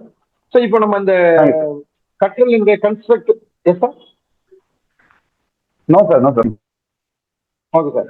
Constructivist தியரியினுடைய கருத்தின்படி கற்றல்ல 3 முக்கியமான செயல்கள் நடக்கும். S2I நம்ம சொல்லியிருக்கோம், செலக்டிங், ஆர்கனைசிங் அண்ட் இன்டகிரேட்டிங். அந்த செலக்டிங் அப்படிங்கிறதுல 2 விஷயம் சேர்ந்து நடக்கும். செலக்டிங் ஆஃப் த கான்டென்ட் அல்லது அந்த concept and meaning making of the concept. அந்த கத்துக்கக்கூடிய அந்த கருத்தை தேர்ந்தெடுக்கிறது, அதே நேரத்துல அந்த கருத்து பொருளுடையதாக மாற்றுவது, ரெண்டும் சேர்ந்து இந்த படிநிலையில நடக்கும். ஸோ இப்போ எதோட புதிதாக வந்த தகவல்களை முந்தைய அறிவு தொகுப்புல இருக்கக்கூடிய, அதாவது நம்ம சொன்ன லாங் டேர்ம் மெமரியில சேமித்து வைக்கப்பட்டிருக்கக்கூடிய தகவல்களோட அறிவோட கம்பேர் பண்ணக்கூடியது இங்க நடக்கும். அதுல பொருத்தமானதை தேர்ந்தெடுக்கிறது நடக்கும். 2வது உள்ள ஸ்டேஜ் என்ன அப்படின்னு பாத்தீங்கன்னா ஒழுங்குற அமைத்தல் அப்படின்னு நம்ம சொன்னோம், ஆர்கனைசிங் அப்படிங்கிறது. ஸோ இந்த ஆர்கனைசிங்ல என்னன்னா முந்தின நிலையில புதிய தகவல்களை பழசோட ஒப்பு நோக்கி சரியானதை தேர்ந்தெடுத்து அதோட பொருளை உணர்ந்தாச்சு அப்படின்னா அடுத்தது இதை அடுக்கு நிலைகள்ல படிப்படியாக ஆர்கனைஸ் பண்ணி வைக்கிறது. அந்த மாதிரி புதிய தகவல்களை வகைப்படுத்தி ஒழுங்குற அமைக்கும் பணி இதுல நடக்குது. இப்ப நமக்கு பெற்ற இன்ஃபர்மேஷன் வேற வேற ஃபீல்டு சம்பந்தமா இருந்தது அப்படின்னா இது அந்தந்த ஃபீல்டோட தொடர்புடைய பழைய தகவல்களோட தொடர்பு படுத்திட்டு அதை இப்போ எந்தெந்த ஃபீல்டோட எதை பொருத்தணுமோ அந்த மாதிரி பொருத்தக்கூடியது, அதெல்லாம் ஒழுங்குற அமைத்தல் அப்படின்னு சொல்லுவோம். கடைசியா ஒருங்கிணைத்தல், இன்டகிரேட்டிங்ன்றது என்னன்னா இப்ப புதிதாக பெற்ற தகவல்களை நாம ஏற்கனவே அதை வந்து அதுல சரியானது எதுன்றத முந்தைய அறிவோடு ஒப்பு நோக்கி செலக்ட் பண்ணி பொருள் புரிந்து அதை ஒழுங்குற அமைத்ததற்கு பிறகு இதை அந்த பழைய ஏற்கனவே இருக்கக்கூடிய நம்முடைய கட்டமைப்போடு சேர்த்து லேர்னிங்காக மாற்றுவது. இதுதான் 3வது ஸ்டேஜ், ஒருங்கிணைத்தல் அப்படிங்கிறது. இன்டகிரேட்டிங் அப்படிங்கிற ஸ்டேஜ்ல அந்த மீனிங்கை மாற்றக்கூடிய அந்த நிகழ்வு அங்க நடக்குது. ஸோ புதிய தகவல்களை ஏற்கனவே அறிவுல இருக்கக்கூடிய அறிவு தொகுப்போடு ஒருங்கிணைத்து கட்டமைப்பை மாற்றி அமைத்தல், இது கன்ஸ்ட்ரக்ஷன். இதுதான் இன்டகிரேட்டிங் நம்ம சொல்றோம். ஸோ இப்போ இந்த கன்ஸ்ட்ரக்டிவ் தியரியினுடைய கருத்துப்படி செலக்டிங், ஆர்கனைசிங் அண்ட் இன்டகிரேட்டிங்ன்ற 3 விஷயம் ஒவ்வொரு கற்றலின் போதும் நடக்கும். இது முதல்ல ஷார்ட் டேர்ம் மெமரியில நடக்கும்.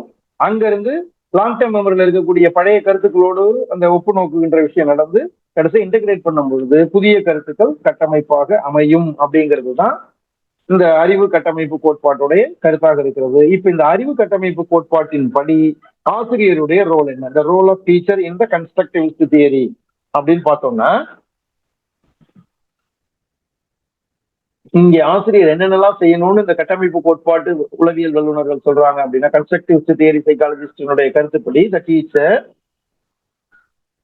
ஸ்டூடெண்ட் இனிஷியேட்டிவ்ஸுக்கு உரிய சுதந்திரம் அளித்தல், மாணவர்கள் தானாக சில விஷயங்களை செய்வதற்கான சுதந்திரம் அளித்தல் அப்படிங்கிறது தான் ஸ்டூடெண்ட் இனிஷியேட்டிவ் நம்ம சொல்றோம். அவனே தான் தொடங்காட்டல்படி குழந்தை அந்த மாணவன் தானாக தொடங்கக்கூடியதற்கான வாய்ப்புகளை நம்ம கொடுக்கணும் அப்படிங்கிறத அவர் வலியுறுத்துறாங்க. அடுத்தது ஓப்பன் எண்டட் கொஸ்டின்ஸ் அதிகமாக வினவுதல். முதல்ல என்ன சொன்ன ஓப்பன் எண்டட் கொஸ்டின்ஸ் தான் வந்து வேறுபட்ட விடைகளை மாணவர்களிடத்துல உருவாக்கக்கூடியது, அவர்களுடைய சிந்தனை திறனை கூர் சிந்தனையாக மாற்றக்கூடியது ஓப்பன் எண்டட் கொஸ்டின்ஸ். அதனால ஓப்பன் எண்டட் கொஸ்டின்ஸ் அதிகமாக வினவுதல், மாணவர்கள் பதிலளிக்க அதுக்கு போதிய அவகாசம் வாய்ப்பு கொடுக்கிறது. உடனே நம்ம கேட்டுட்டு அடுத்த செகண்ட் பதில் சொல்லணும்னு எதிர்பார்க்கறது open ended question, they have to think அந்த மாதிரி. அதே மாதிரி higher order thinking and logical thinking, அந்த ரெண்டுக்கும் அதிக முக்கியத்துவம் தருவது. Higher order thinking and logical திங்கிங்கான முக்கியத்துவம் தருவது, இதெல்லாம் வந்து இந்த தியரி வலியுறுத்தக்கூடிய ஒரு முக்கியமான கருத்து. ஹார்ட் அப்படின்னு சொல்லுவாங்க higher order thinking, lower order thinking, middle order thinking, higher order thinking நம்ம சொல்லியிருக்கோம். அந்த ஹையர் ஆர்டர் திங்கிங்கான இது அல்லது லாஜிக்கல் திங்கிங் அப்படிங்கிற அந்த 2 வகையான திங்கிங்க்கு அதிக முக்கியத்துவம் வகுப்பறை செயல்பாடுகளை கொடுக்கிறது. அப்புறம் பிற மாணவர்களோடும் ஆசிரியரோடும் கலந்துரையாடுவதற்கான வாய்ப்புகளை கொடுக்கிறது. அப்பதான் குழந்தையினுடைய கற்றல் சார்ந்த புரிதல் எப்படி இருக்குன்றதை நம்ம தெரிஞ்சுக்க முடியும். அடுத்தது ஆராய்ந்து அறிதல் இருக்கு இல்லையா, ரிசர்ச் ஓரியன்டான எந்த ஒரு விஷயத்தையும் ஆராய்ந்து அதன் மூலமாக கற்றல் நடக்கணும் அப்படிங்கிறத வலியுறுத்துறாங்க. அப்புறம் ப்ராப்ளம் சால்விங், அந்த பிரச்சனைகளுக்கு தீர்வு காணுதல் அப்படிங்கிற அந்த ப்ராப்ளம் சால்விங் அப்படிங்கிற அந்த கருத்துக்கு வகுப்பறை செயல்பாடுகள் முக்கியத்துவம் கொடுக்கிறது. அப்புறம் லேர்னிங் எக்ஸ்பீரியன்ஸ், கற்றல் அனுபவங்களை ஒரு மாணவன் தன்னுடைய சக மாணவர்களோடு அல்லது ஆசிரியரோடு பகிர்ந்து கொள்வதற்கான வாய்ப்புகளை கொடுக்கிறது. இதெல்லாம் வந்து அறிவுசார் கட்டமைப்புல ஆசிரியர் செய்யணும் அப்படின்னு இந்த கன்ஸ்ட்ரக்டிவ் தியரி வலியுறுத்துகிறது. அந்த தியரி சைக்காலஜிஸ்டுடைய கருத்துக்களாக இருக்கிறது. இவங்க கற்றல் உத்திகளா எதையெல்லாம் வலியுறுத்துறாங்க அப்படின்னு பாத்தீங்கன்னா, group interactive session, cooperative learning, collaborative learning, group projects, அப்புறம் இந்த சால்விங் ஜிக்ஸா பசில்ஸ், அந்த திருகு புதிர், அவங்க ஜிக்ஸான்னு சொல்லுவோம். இந்த ஜிக்ஸா பசில்ஸ் அப்படின்னா திருகு புதிர் அப்படிங்கிற வகையான புதிர்கள். ஸோ இந்த மாதிரியான விஷயங்கள் எல்லாம் கொடுக்கும் பொழுது அப்போ மாணவர்கள்ட்ட அறிவுசார் கட்டமைப்பின் அடிப்படையில கற்றல் நிகழும் அப்படிங்கிறது தான் இந்த சைக்காலஜிஸ்டுடைய கருத்து. அந்த குரூப் இன்டராக்டிவ் செஷன் அப்படின்னா குழுவாக பிரிந்து குழு செயல்பாடுகளை கொடுக்கிறது. அதுல அவர்கள் குழுக்குள்ளாரே கலந்துரையாடுவது, அதன் மூலமாக வேண்டிய கற்றலை பெறுவது அப்படிங்கிறது, குழு செயல்பாடுகளின் மூலமாக கற்றலை பெறுவது அப்படிங்கிறது ஒரு பாயிண்ட். அடுத்தது கோஆபரேட்டிவ் லேர்னிங் அப்படின்னா கூட்டுறவு கற்றல், கொலாபரேட்டிவ் லேர்னிங்னா இணைந்து கற்றல் அப்படிங்கிற அந்த கற்றல். அப்புறம் குரூப் ப்ராஜெக்ட், குழு செயல் திட்டங்கள் கொடுக்கிறது. அப்புறம் இந்த மாதிரி சிறுகு புதிர்களை எல்லாம் தீர்த்தல், இந்த மாதிரியான செயல்பாடுகளை கொடுப்பதன் மூலமாக இந்த கற்றல் உத்திகளை எல்லாம், இதெல்லாம் ஒரு லேர்னிங் ஸ்ட்ராட்டஜிஸா நம்ம பயன்படுத்தணும் அப்படின்னா கட்டமைப்பு, அறிவு கட்டமைப்புங்கிறது நடக்கும் அப்படிங்கிறது இந்த தியரி. இப்போ இந்த கோஆபரேட்டிவ் லேர்னிங் அப்படிங்கிறது நம்ம இதுல டீட்டெயிலா தெரிஞ்சுக்கிறோம். கோஆபரேட்டிவ் லேர்னிங்னா என்ன? கோஆபரேட்டிவ் லேர்னிங் அப்படிங்கிற கூட்டுறவு கற்றல்ல என்னென்ன கட்டங்கள் இருக்கு, நிலை இருக்கு அப்படின்னு பாத்தீங்கன்னா, first making decisions before lesson. இது ஆசிரியருக்கு இந்த கோஆபரேட்டிவ் லேர்னிங்ல என்னென்ன நிலையில கற்றல் நடக்கும். கோஆபரேட்டிவ் லேர்னிங் நீங்க உங்களுடைய வகுப்பறை செயல்பாடுகளை திட்டமிடுகிறீர்கள் அப்படின்னா, அப்ப நம்ம என்னெல்லாம் செய்யணும்? ஒரு டீச்சரா நான் கோஆபரேட்டிவ் லேர்னிங் எடுத்துக்கிட்டு இருக்கேன், அந்த கோஆபரேட்டிவ் லேர்னிங் முறையில கற்றலை கொண்டு வர போறேன் அப்படின்னா there are 4 stages in that. ஒன்னு மேக்கிங் டிசிஷன்ஸ் பிஃபோர் லெசன். இப்போ இந்த எந்த பாடப்பகுதியை நான் அந்த கோஆபரேட்டிவ் லேர்னிங் முறையில கற்பிக்க போறேன் அப்படிங்கறத பார்த்து அதுக்கு என்னென்னலாம் திட்டமிடணும் அப்படின்ற பிஃபோர் லெசன் எடுக்கக்கூடிய முடிவுகளுக்கெல்லாம் பேர் தான் ஃபர்ஸ்ட் ஸ்டேஜ். அது முதல் கட்டம், மேக்கிங் டிசிஷன். அடுத்தது செட்டிங் த லெசன். இப்போ பாடம் கற்பித்தல் அப்படிங்கிற அந்த கற்றல் கற்பித்தல் நிகழ்வு, வகுப்பறை ப்ராசஸ் நடக்குது, டீச்சிங் லேர்னிங் ப்ராசஸ் நடக்கும் பொழுது அந்த லெசனை செட் பண்ணிட்டு, அதாவது என்னென்ன செயல்பாடுகளை கொடுத்து இந்த கற்பித்தலை நான் மேற்கொள்ள போறேன் அப்படிங்கிறது ரெண்டாவது ஸ்டேஜ். மூணாவது stage monitoring students activities in group work. இப்போ நம்ம அதுதான் கோஆபரேட்டிவ் லேர்னிங்னாலே குழு செயல்பாடுகள் அதிகமாக இருக்கும். ஸோ அப்போ அந்த குழு செயல்பாடுகள் வழங்கப்பட்டிருக்கும் பொழுது மாணவர்களுடைய செயல்பாடுகளை நம்ம எப்படி கண்காணிக்கிறோம் அப்படிங்கிறது மூணாவது பார்ட். கடைசியா அவுட்கம் இவாலுவேஷன், அந்த கற்றல் விளைவை நம்ம எப்படி நடந்தது அப்படிங்கறத மதிப்பீடு செய்யக்கூடியது நாலாவது ஸ்டேஜ். அப்புறம் 4 ஸ்டேஜ் இருக்கு.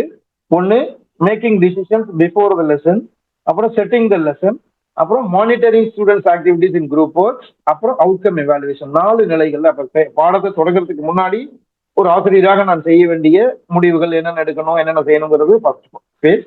ரெண்டாவது பாடம் நடத்தும் பொழுது என்னென்ன செயல்பாடுகளை எப்படி திட்டமிட்டபடி கொடுக்குறேன்றது. மூன்றாவது குழு செயல்பாடுகள்லாம் நடக்கும் பொழுது மாணவர்களுடைய பங்கேற்பை நாம கண்காணித்து மானிட்டர் பண்றது. நாலாவது அவுட்கம் எவாலுவேட் பண்றது. ஸோ இந்த 4 ஸ்டேஜ் அதுல இருக்கு. அதுல பாத்தீங்கன்னா ஃபேஸ் 1ல நம்ம என்னெல்லாம் சொல்லணும் அப்படின்னா, fixing the academic and social objectives of the lesson. இந்த லெசனுடைய அகடமிக் அப்ஜெக்டிவ் என்ன, சோசியல் அப்ஜெக்டிவ் என்ன. அகடமிக்னா கல்வி சார்ந்த கற்றலினுடைய நோக்கங்கள் என்ன, சமூக செயல்பாடுகள் சார்ந்த கற்றலின் நோக்கங்கள் என்ன அப்படிங்கறத முதல்ல பிக்ஸ் பண்ணிக்கிறேன். இந்த லெசனை நான் நடத்துறதுனால கற்றல்ல என்னென்ன நோக்கம் இருக்கு இந்த பாடத்தினால, சமூக செயல்பாடுகள், குழந்தையினுடைய சமூக நடத்தை, சோசியல் பிஹேவியர்ல என்னென்னலாம் மாற்றங்கள் ஏற்படுத்தும்ன்றதை முடிவு பண்றோம். அதுக்கப்புறமா finalising the skills and knowledge from the lesson. இந்த பாடத்திலிருந்து குழந்தைகள் அடையக்கூடிய திறன்கள், ஸ்கில்ஸ் என்னென்ன, அப்புறம் என்னென்ன அறிவை பெறப்போகிறார்கள், என்ன கருத்துக்களை பெறப்போகிறார்கள் அப்படிங்கிறத ஃபைனலைஸ் பண்றேன்.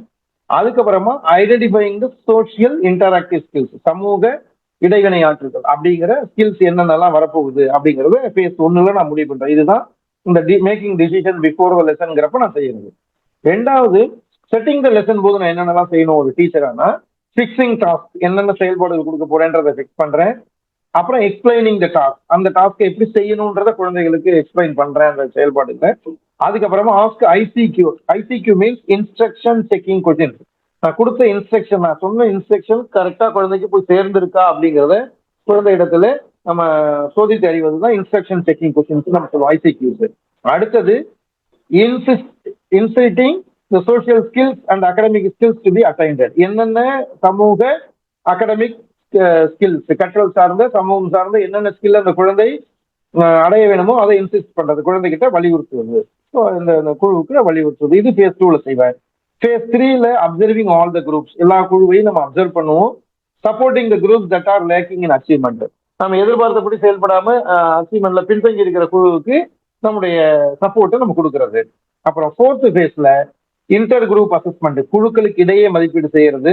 அப்புறமா இன்டர் குரூப் மெம்பர்ஸ் அசஸ்மெண்ட், குழுக்களுடைய உறுப்பினர், குழுவை முதல்ல குழுவாக மதிப்பிட்டோம், இண்டிவிஜுவல் அங்க பார்க்கல. ரெண்டாவதா இன்டர் குரூப் மெம்பர்ஸ் அசஸ்மெண்ட், குழு உறுப்பினர்களை குழுக்களுக்கு இடையே உள்ள குழு உறுப்பினர்களுடைய மதிப்பீடை செய்யறோம். கடைசியா assessing the attainment of academic and social skills, நம்ம இந்த பாடத்திலிருந்து அடையணும்னு ஃபர்ஸ்ட் ஃபேஸ்ல பிக்ஸ் பண்ணுன அந்த அகடமிக் அண்ட் சோசியல் அப்ஜெக்டிவ்ஸ் அடைஞ்சிருக்காங்களா அப்படிங்கிறது நம்ம அசஸ் பண்றோம். ஸோ இது போர்த்தா அவுட்கம் எவாலுவேஷன் வரும். ஸோ இது கோஆபரேட்டிவ் லேர்னிங் அப்படிங்கிற அந்த கூட்டுறவு கற்றல் முறை. இந்த கற்றல் முறை இந்த அறிவு கட்டமைப்பு அப்படிங்கிற கோட்பாடுல முக்கியமானதாக இருக்கிறது. அறிவு கட்டமைப்பு கோட்பாட்டை பின்பற்றக்கூடிய அந்த உளவியல் வல்லுநர்களால் வலியுறுத்தப்படுகின்றதாக இந்த கன்ஸ்ட்ரக்டிவிஸ்ட் தியரி அப்படிங்கிறது இருக்கு. இந்த தியரிய நமக்கு இங்க நம்ம பாடத்துல இங்க டிஸ்கஸ் பண்றதுக்கு முக்கியமா இதுல யாரு இந்த கருத்துக்களை சொன்னவர் அப்படின்னு பாத்தீங்கன்னா ஜான் டூயி. ஜான் டூயியும் ஒரு அமெரிக்க நாட்டை சேர்ந்த பிலாசபர் அண்ட் சைக்காலஜிஸ்ட். அவர் ஒரு அமெரிக்க நாட்டை சேர்ந்த உளவியல் வல்லுநர் அண்ட் பிலாசபர். ஓகேவா? அடுத்தது நம்ம லாஸ்ட் ஒன் ஹியூமானிஸ்டிக் சைக்காலஜி அப்படிங்கிறது மனிதநேய உளவியல் அப்படிங்கிற கான்செப்டுக்குள்ள போறோம். மனிதநேய உளவியல் அப்படிங்கிற இந்த கருத்து எப்பல இருந்து தொடங்குது அப்படின்னு பாத்தீங்கன்னா 1950களில் தொடங்க ஆரம்பிச்சது. 1950களில் நடத்தையியல் மற்றும் உளப்பகுப்பாய்வியல் இதுக்கு மாற்றாக இது தோன்றியது. சைக்கோ அனாலிசிஸ் அப்படிங்கிறது உளப்பகுப்பாய்வு அப்படின்னு நம்ம சொல்றோம். சைக்கோ அனாலிசிஸ், நடத்தையியல் பிஹேவியரிஸ்ட் தியரி. நம்ம ஏற்கனவே 3 பேரை பார்த்துட்டோம். பிஹேவியரிஸ்ட்னா சைக்கோ அனாலிசிஸ்ட்னா ஒருத்தர் இருக்காரு, யாருன்னு ஞாபகம் வருதான்னு பாருங்க, இல்லைன்னா சொல்லுங்க. இப்போ இந்த நடத்தையியல் உளப்பகுப்பாய்வியல் பிஹேவியரிஸ்ட் அண்ட் சைக்கோ அனாலிசிஸ் அப்படிங்கிற இந்த 2 தியரிக்கு மாற்றாக தோன்றியதுதான் ஹியூமானிஸ்டிக் சைக்காலஜி அப்படிங்கிற பிரிவு 1950ஸ்ல. உளப்பகுப்பாய்வு அப்படிங்கிற அந்த சைக்கோ அனாலிசிஸ் நனவிலி மன ஆசைகளில் எழும் ஊக்கிகளை பற்றி ஆய்வு செய்வதில் கவனம் பெறுகிறது. நனவிலி மனம் அப்படின்னா நம்ம மனசுக்குள்ளார உள்ள இருக்கிற மனம், ஆழ் நிலையில இருக்கக்கூடிய மனம், அதாவது நனவிலி மனம் அப்படின்னு நம்ம சொல்றோம், வெளிப்படாம இருக்கக்கூடிய மனம். ஸோ அந்த மனசுல என்ன மாதிரியான ஆசை ஏற்படுகிறது, அந்த ஆசை எப்படி இருக்கு, என்னென்னலாம் செய்யுது அப்படிங்கிறத, அந்த ஆசை நிறைவேற்றிக் கொள்வதற்கு என்ன மாதிரியான மோட்டிவ்ஸை நோக்கி இந்த உயிரினம் செல்கிறது அப்படிங்கிறத பற்றி, அந்த நடத்தையை பற்றி ஆய்வு செய்வது, நனவிலி மனத்தை பற்றி ஆய்வு செய்யறதும் சைக்கோ அனாலிசிஸ். ஆனா பிஹேவியரிஸ்ட் தியரி அப்படிங்கிற இந்த உளவியல் வல்லுநர்கள், நடத்தையியல் உளவியல் என்ன சொல்லுதுன்னா, மனித நடத்தையை உருவாக்கக்கூடிய ஆக்க நிலை இருப்பாங்க, கண்டிஷனிங் செய்யறது. ஸோ இப்போ கண்டிஷனிங் ப்ராசஸ்க்கு என்னெல்லாம் இருக்கு அதுதான் ஒவ்வொருத்தரும் ஒரு விதமா சொன்னாங்க. ஸ்டிமுலஸ் ஒருத்தர் கண்டிஷனிங் பண்ணாரு, ப்ராசஸ் ரெஸ்பான்ஸ் ஒருத்தர் கண்டிஷனிங் பண்ணாரு. ஸோ இப்போ கண்டிஷனிங் ப்ராசஸ் அது ஸ்டிமுலஸோ ரெஸ்பான்ஸோ whatever it may be. So அதை மட்டுமே கவனம் செலுத்துவது தான் பிஹேவியரிஸ்ட் தியரா இருந்தது. ஸோ இப்போ இந்த 2 கோட்பாடுகளில் உள்ள பிரச்சனை என்ன அப்படின்னா, இந்த 2 கோட்பாடுகள் என்ன சொல்லுது அப்படின்னா, மனிதன் தன்னுடைய நடத்தைகளை தானே மாற்றி அமைக்கக்கூடிய ஒரு சக்தி படைத்தவன். மனிதன்கிட்ட தன்னுடைய நடத்தை he can redefine his own behavior, அதுக்கான பவர் இந்த மனிதன்கிட்ட இருக்கு அப்படிங்கிறத இந்த 2 தியரி நம் ஒத்துக்கல. Psycho analysis and behaviourist 2 theory நடத்தல. ஸோ முழு வளர்ச்சி பெற்று தன்னிறைவு பெறுவதற்கு, அந்த தன்னிறைவு பெற்ற ஹோலிஸ்டிக் டெவலப்மெண்ட் அப்படிங்கிற அந்த நிலை அடைவதற்கு மனிதனுக்கு இது இருக்கு, பவர் இருக்கு அப்படிங்கிறத இந்த 2 கோட்பாடுகளும் சைக்கோ அனாலிசிஸ் அண்ட் பிஹேவியரிஸ்ட் கோட்பாடுகள் ஒத்துக்கல. ஸோ அதனால ஏன் அப்படின்னா, இந்த சைக்கோ அனாலிசிஸ் என்ன சொல்லுது அப்படின்னா, மனிதன் இமோஷனுடைய ஒரு துயர தாக்குதல், எப்போதும் இமோஷனால தாக்கப்பட்டு இமோஷனலுக்கு ஆட்பட்டே இருக்கக்கூடியவன் மனிதன் அப்படிங்கிறது சைக்கோ அனாலிசிஸ் தியரியோடது. சைக்காலஜியில ஃபர்ஸ்ட் தோன்ற தியரி தான் இந்த சைக்கோ அனாலிசிஸ் தியரி. ஸோ மனிதன் எப்பொழுதுமே இந்த மனவெழுச்சிகளுடைய துயர தாக்குதலுக்கு ஆட்படக்கூடியவன் அப்படின்னு சொல்றது சைக்கோ அனாலிசிஸ். பிஹேவியரிஸ்ட் தியரிக்காரங்க என்ன சொல்றாங்கன்னா, மனிதன் சூழ்நிலைகளுக்கு ஆட்பட்டு இயங்குபவன், அதனால சுய விருப்பத்தின் அடிப்படையில் செயல்பட முடியாது, அவனுக்கு பிரச்சனை சூழ்நிலை தான், என்விரான்மெண்டல் ஃபேக்டர்ஸ் தான் அவனை தீர்மானிக்குது அப்படிங்கிறது பிஹேவியரிஸ்ட் தியரி. இப்போ இவங்க 2 பேருக்கு மாற்றா ஹியூமானிஸ்டிக் தியரி எப்படி சொல்றாங்க அப்படின்னா, மனிதன்கிட்ட அவனோட உள்ளுக்குள்ளார இருக்கக்கூடிய அந்த பொட்டன்ஷியல், அந்த பொட்டன்ஷியலை டெவலப் பண்ணுவதன் மூலமாக அவனை ஹோலிஸ்டிக் டெவலப்மெண்டா பண்ண முடியும், முழு தன்னிறைவு பெற்ற மனிதனாக மாற்ற முடியும் அப்படின்னு சொல்லக்கூடியவங்க தான் ஹியூமானிஸ்டிக். இப்போ இந்த ஹியூமானிஸ்டிக் தியரி சொல்றது என்னன்னா, மனிதன் இயல்பாகவே நல்லவன். இந்த இயல்பில் இருந்து விலகச் செய்யும் நிகழ்வுகள் மனிதனுடைய மனம் மற்றும் சமூகம் சார்ந்த நடத்தை பிரச்சனைகளுக்கு காரணமாக அமைகிறது அப்படின்னு சொல்றாங்க. ஸோ பேசிக்கா அவன் ரொம்ப நல்லவன் அப்படின்றதுதான் இந்த ஹியூமானிஸ்டிக் தியரிக்காரன் சொல்றது. ஸோ இந்த இயல்பில் இருந்து அவனை விலகச் செய்வது யார் அப்படின்னு பார்த்தோம்னா மனிதனுடைய மனம். இந்த மைண்டு தான் அவனை அந்த மாதிரி வழிகளில் செலுத்துகிறது. அப்புறம் சமூகம் சார்ந்த மற்ற பிரச்சனைகள், சமூக பிரச்சனைகள், சோசியல் ஈவில், இது ரெண்டும் சேர்ந்துதான் மனிதனுடைய நடத்தை பிரச்சனைகளுக்கு காரணமாக அமைகிறது அப்படிங்கிறது அந்த பிஹேவியர் ஹியூமானிஸ்டிக் தியரிக்காரவும் சொல்லக்கூடிய முக்கியமான கருத்தா இருக்கிறது. இவங்களுடைய பார்ட் இந்த ஹியூமானிஸ்டிக் தியரி படி பிஹேவியர், மனிதனுடைய நடத்தை என்பது not only observers view but also absorbs view அப்படின்றாங்க. அதாவது நடத்தையை ஒருவர் வெளியிலிருந்து அப்சர்வ் பண்றாரு இல்லையா, அவருடைய பார்வையில இவனுடைய நடத்தையை பார்க்க கூடாது. யாருடைய நடத்தை உற்று நோக்கப்படுகிறதோ அவருடைய பார்வையிலிருந்தும் நடத்தை புரிந்து கொள்ளப்பட வேண்டும். அப்சர்வ்ட் வியூ அப்படிங்கிறது அதுதான் அப்படிங்கிறதும் இவங்களுடைய கருத்தாக இருக்கிறது நடத்தைக்கு. இன்னொன்னு என்ன சொல்றாங்கன்னா, மனிதன் தன்னுடைய சூழ்நிலை தூண்டல்களை எப்படி புரிஞ்சுக்கிட்டு இருக்கான், அவனுடைய உள்ளுணர்ச்சிகளை எப்படி கண்ட்ரோல் பண்றான், அவனை பற்றி அவன் இடத்துல இருக்கக்கூடிய செல்ஃப் இமேஜ், தன் உருவாக்கம், அந்த இது எப்படி இருக்கு அப்படிங்கிறத வைத்துதான் மனிதனுடைய நடத்தை இருக்கிறது அப்படின்னு அந்த பிஹேவியரிஸ்ட் சைக்காலஜியோட கொள்கைகளுக்கு ஆப்போசிட்டா சொல்லப்படுகின்ற கொள்கை தான் இந்த ஹியூமானிஸ்டிக் சைக்காலஜின்ற கொள்கை. ஸோ இப்போ மனிதநேய நடத்தை அப்படிங்கிற இந்த ஹியூமானிஸ்டிக் பிஹேவியர் அந்த சைக்காலஜி என்ன வலியுறுத்துகிறது அப்படின்னா, மனிதன்கிட்ட கான்சியஸ் சாய்ஸஸ் இருக்கு, இன்டர்னல் நீட்ஸ் இருக்கு, கரண்ட் சர்க்கம்ஸ்டான்சஸ் இருக்கு. இதெல்லாம் சேர்ந்துதான் மனிதனுடைய நடத்தையை உருவாக்குகிறது அப்படிங்கிறது தான் ஹியூமானிஸ்டிக் பிஹேவியர் அப்படிங்கிற இந்த அப்ரோச். அதாவது அவனுக்கு தானா தெரிஞ்சுக்கிட்டு உணர்ந்து சில சாய்ஸஸ் அவன் சூஸ் பண்றான். இன்டர்னல் நீட்ஸ், அவனுக்குடைய அகத்தேவைகள், உள்ளுக்குள்ள தேவைப்படுகின்ற அகத்தேவைகள், அப்புறம் தற்போதைய அவனுடைய சூழல், இது எல்லாம் சேர்ந்துதான் அவனுடைய நடத்தையை உருவாக்குகிறது, வடிவமைக்கிறது அப்படிங்கிறது தான் இந்த ஹியூமானிஸ்டிக் பிஹேவியர் பற்றி சொல்றாங்க. ஸோ இந்த ஹியூமானிஸ்டிக் பிஹேவியர், ஹியூமானிஸ்டிக் சைக்காலஜிஸ்ட்ன்றவங்க யாருன்னு பாத்தீங்கன்னா, ஃபர்ஸ்ட் ஆப்ரஹாம் மாஸ்லோ. நம்ம ஏற்கனவே அன்னைக்கு இந்த மோட்டிவேஷன் கிளாஸோட முதல் பார்ட்ல பார்த்த மோட்டிவேஷன் லேர்னிங்கோட ஃபர்ஸ்ட் பார்ட்டான மோட்டிவேஷன்ல ஒருத்தரை பத்தி பார்த்தோம். அவர் தேவைப்படிகள் அப்படின்னு சொல்லியிருந்தாரு, மாஸ்லோவின் தேவைப்படிகள் அப்படின்னு நம்ம சொன்னோம். அந்த ஆப்ரஹாம் மாஸ்லோ, அந்த மாஸ்லோ தான். அந்த ஆப்ரஹாம் மாஸ்லோ ஒரு ஹியூமானிஸ்டிக் சைக்காலஜிஸ்ட், அவர் ஒரு மனிதநேய உளவியலாளர். ஆப்ரஹாம் மாஸ்லோ ஏற்கனவே அவரை பத்தி நம்ம பார்த்துட்டோம். இன்னொருத்தர் யார் அப்படின்னு பாத்தீங்கன்னா கார்ல் ரோஜர்ஸ். இந்த கார்ல் ரோஜர்ஸ் இன்னைக்கு நம்ம அவர் என்ன சொன்னாருன்றது டீட்டெயிலா பார்க்க போறோம். கார்ல் ரோஜர்ஸ், இன்னும் ரெண்டு பேர் இருக்காங்க. ஒருத்தர் ரோலோ மே, ROLLO, ரோலோ மே. இன்னொருத்தர் எரிக் ஃப்ரோம். எரிக் ஃப்ரோமும் ரோலோ மேவும் நம்ம டீட்டெயிலா படிக்க போறோம். அவங்க மனிதநேய உளவியலாளர்கள் மட்டும் தெரிஞ்சுக்கிட்டா போதும். ரோலோ மே அண்ட் எரிக் ஃப்ரோம், இவங்க ஏற்கனவே நம்ம ஆப்ரஹாம் மாஸ்லோவோட தேவைப்படிகள் அடிப்படையில அவரை பார்த்திருக்கோம். இப்ப பார்க்க போறது கார்ல் ரோஜர்ஸோட.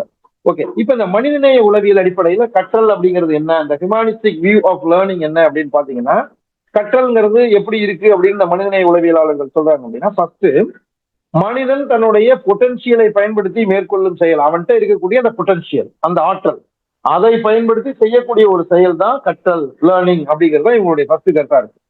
அப்போ இந்த காக்னிட்டிவ் அண்ட் அஃபெக்டிவ் டொமைன்ஸ் இருக்கு இல்லையா, அறிவுசார் மற்றும் உணர்வுசார் புலங்கள். ஸோ இதை சார்ந்த செயல்களுடைய ஒருங்கிணைப்பு இல்லாம கற்றல் நிகழாது. அதாவது காக்னிட்டிவ் டொமைன்றதும் அறிவுசார் பகுதி. நம்ம வெறும் காக்னிட்டிவ் டொமைனை மட்டும் ஃபோக்கஸ் பண்ணாம காக்னிட்டிவ் டொமைனோட சேர்ந்து அஃபெக்டிவ் டொமைன், அது உணர்வுசார் புலன், அது அறிவுசார் புலன், இது உணர்வுசார் புலன். இந்த ரெண்டு புலன்களுடைய ஒருங்கிணைப்போட தான் கற்றல் நிகழும். அந்த கற்றல் எப்படி நிகழும்னா, மனிதன் தன்னுடைய பொட்டன்ஷியலை முழுமையாக, the fullest utilisation of the potential already in man, மனிதன்கிட்ட ஏற்கனவே இருக்கக்கூடிய அந்த பொட்டன்ஷியலை முழு அளவில் பயன்படுத்திக் கொள்வதன் மூலமாக கற்றல் நிகழும் அப்படிங்கிறது அந்த ஹியூமானிஸ்டிக் தியரி அப்படிங்கிற கற்றல், இவங்களுடைய கற்றல் மனிதநேய உளவியல் அடிப்படையில கற்றல்ங்கிறது இதுதான். ஸோ இப்போ கற்றலை மேம்படுத்தணும்னா அதுக்கு அவங்க என்னென்னலாம் செய்யணும்னு சொல்றாங்க இந்த ஹியூமானிஸ்டிக் தியரியில அப்படின்னா, conscious choices and control of actions, இது நம்ம முன்னாடி பார்த்தோம். Conscious choices, internal needs, current circumstances அப்படின்னு ஒன்று சொல்லியிருந்தோம் இல்லையா. ஸோ இப்போ இதுல இந்த கான்சியஸ் சாய்ஸஸ் அப்படின்னு என்ன அப்படின்னா, subjects of study, task for learning, இதை தெரிவு செய்யக்கூடிய சுதந்திரம் மாணவர்களுக்கு இருக்கணும்ன்றான். என்ன சப்ஜெக்டை படிக்கணும், என்னென்ன டாஸ்கை கற்றலுக்காக மேற்கொள்ளணும் அப்படிங்கிறதை குழந்தைகள் தாங்களாகவே தேர்வு செய்யணும் அப்படிங்கிற சாய்ஸை கொடுக்கக்கூடியது தான் இந்த ஹியூமனிஸ்டிக் தியரி.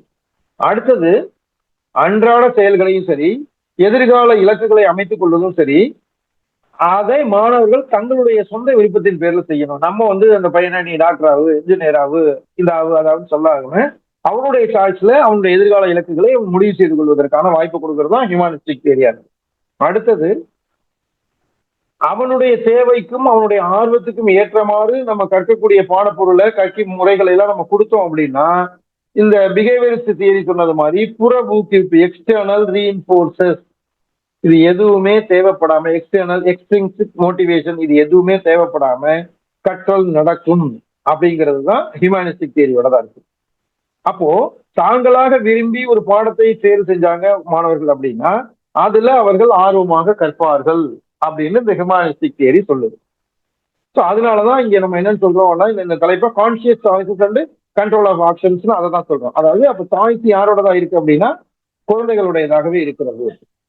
அடுத்தது, இன்டர்னல் நீட்ஸ் பத்தி சொல்லியிருக்காங்க. இன்டர்னல் நீட்ஸ்ன்றது எதை அப்படின்னா, focus on interest, attitude, aptitude and அறிதிறன், இதெல்லாம் பத்தி. அதாவது குழந்தைகள் தங்களுடைய நாட்டங்கள், விருப்பங்கள், அதுல அவர்களுடைய கவனத்தை செலுத்துவது. இன்ட்ரெஸ்ட், அவர்களுடைய இன்ட்ரெஸ்ட் எதுல இருக்கு, ஆட்டிடியூட் அதுக்கு தகுந்த மாதிரி இருக்கா, உங்களுடைய ஆப்டிடியூட் எப்படி இருக்கு அப்படிங்கிறத அவர்களுடைய விருப்பத்தின் அடிப்படையில செயல்படுவது. ஸோ அப்போ ஒட்டுமொத்த மனநிலை அப்படின்ற ஒரு மனநிலை இருக்கு, த ஹோல்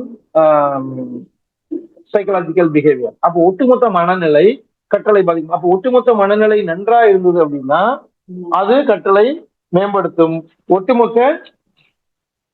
ஒட்டுமொத்த அந்த மனநிலை பாதிக்கப்பட்டிருக்கும் பொழுது கற்றலை அது நெகட்டிவா பாதிக்கும் அப்படிங்கிறது தான் இந்த இன்டர்னல் நீட்ஸ் அப்படிங்கிற கருத்துல சொல்லப்பட்டிருக்கிறது. கரண்ட் சர்க்கம்ஸ்டன்சஸ் கற்றலில் அதிக பாதிப்பை ஏற்படுத்தும். நடப்பு சூழ்நிலைகள், கரண்ட் சர்க்கம்ஸ்டன்சஸ், நம்மளுடைய ஒரு குழந்தை அவனுடைய கற்றலுக்காக வரும்பொழுது அவனை பாதிக்கக்கூடிய ஒரு சூழ்நிலை வீட்டுல இருந்தாலோ அல்லது பள்ளியில இருந்தாலோ அப்போ அது கற்றலை பாதிக்கும். அதுதான் அப்போ ரெண்டு விஷயத்தை வலியுறுத்துறாங்க. ஒண்ணு, ஒட்டுமொத்த அந்த மனநிலை அப்படிங்கிற அந்த ஹோலிஸ்டிக் சைக்கலாஜிக்கல் பிஹேவியர், இன்னொன்னு கரண்ட் சர்க்கம்ஸ்டன்சஸ், இப்ப இருக்கக்கூடிய நடப்பு சூழ்நிலை, அந்த சூழ்நிலை, இது ரெண்டும் சேர்ந்து கற்றலை பாதிக்கும். அப்போ அந்த நேரத்துல அவங்களோட இன்டர்னல் நீட்ஸுக்கு அதிக முக்கியத்துவம் கொடுக்கணும் அப்படின்றது.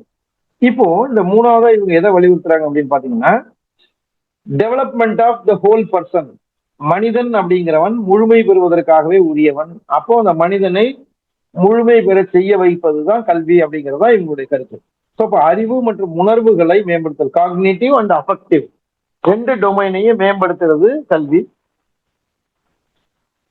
காக்னிட்டிவ் அண்ட் அஃபெக்டிவ் டொமைன் ரெண்டையும் மேம்படுத்துறது கல்வி.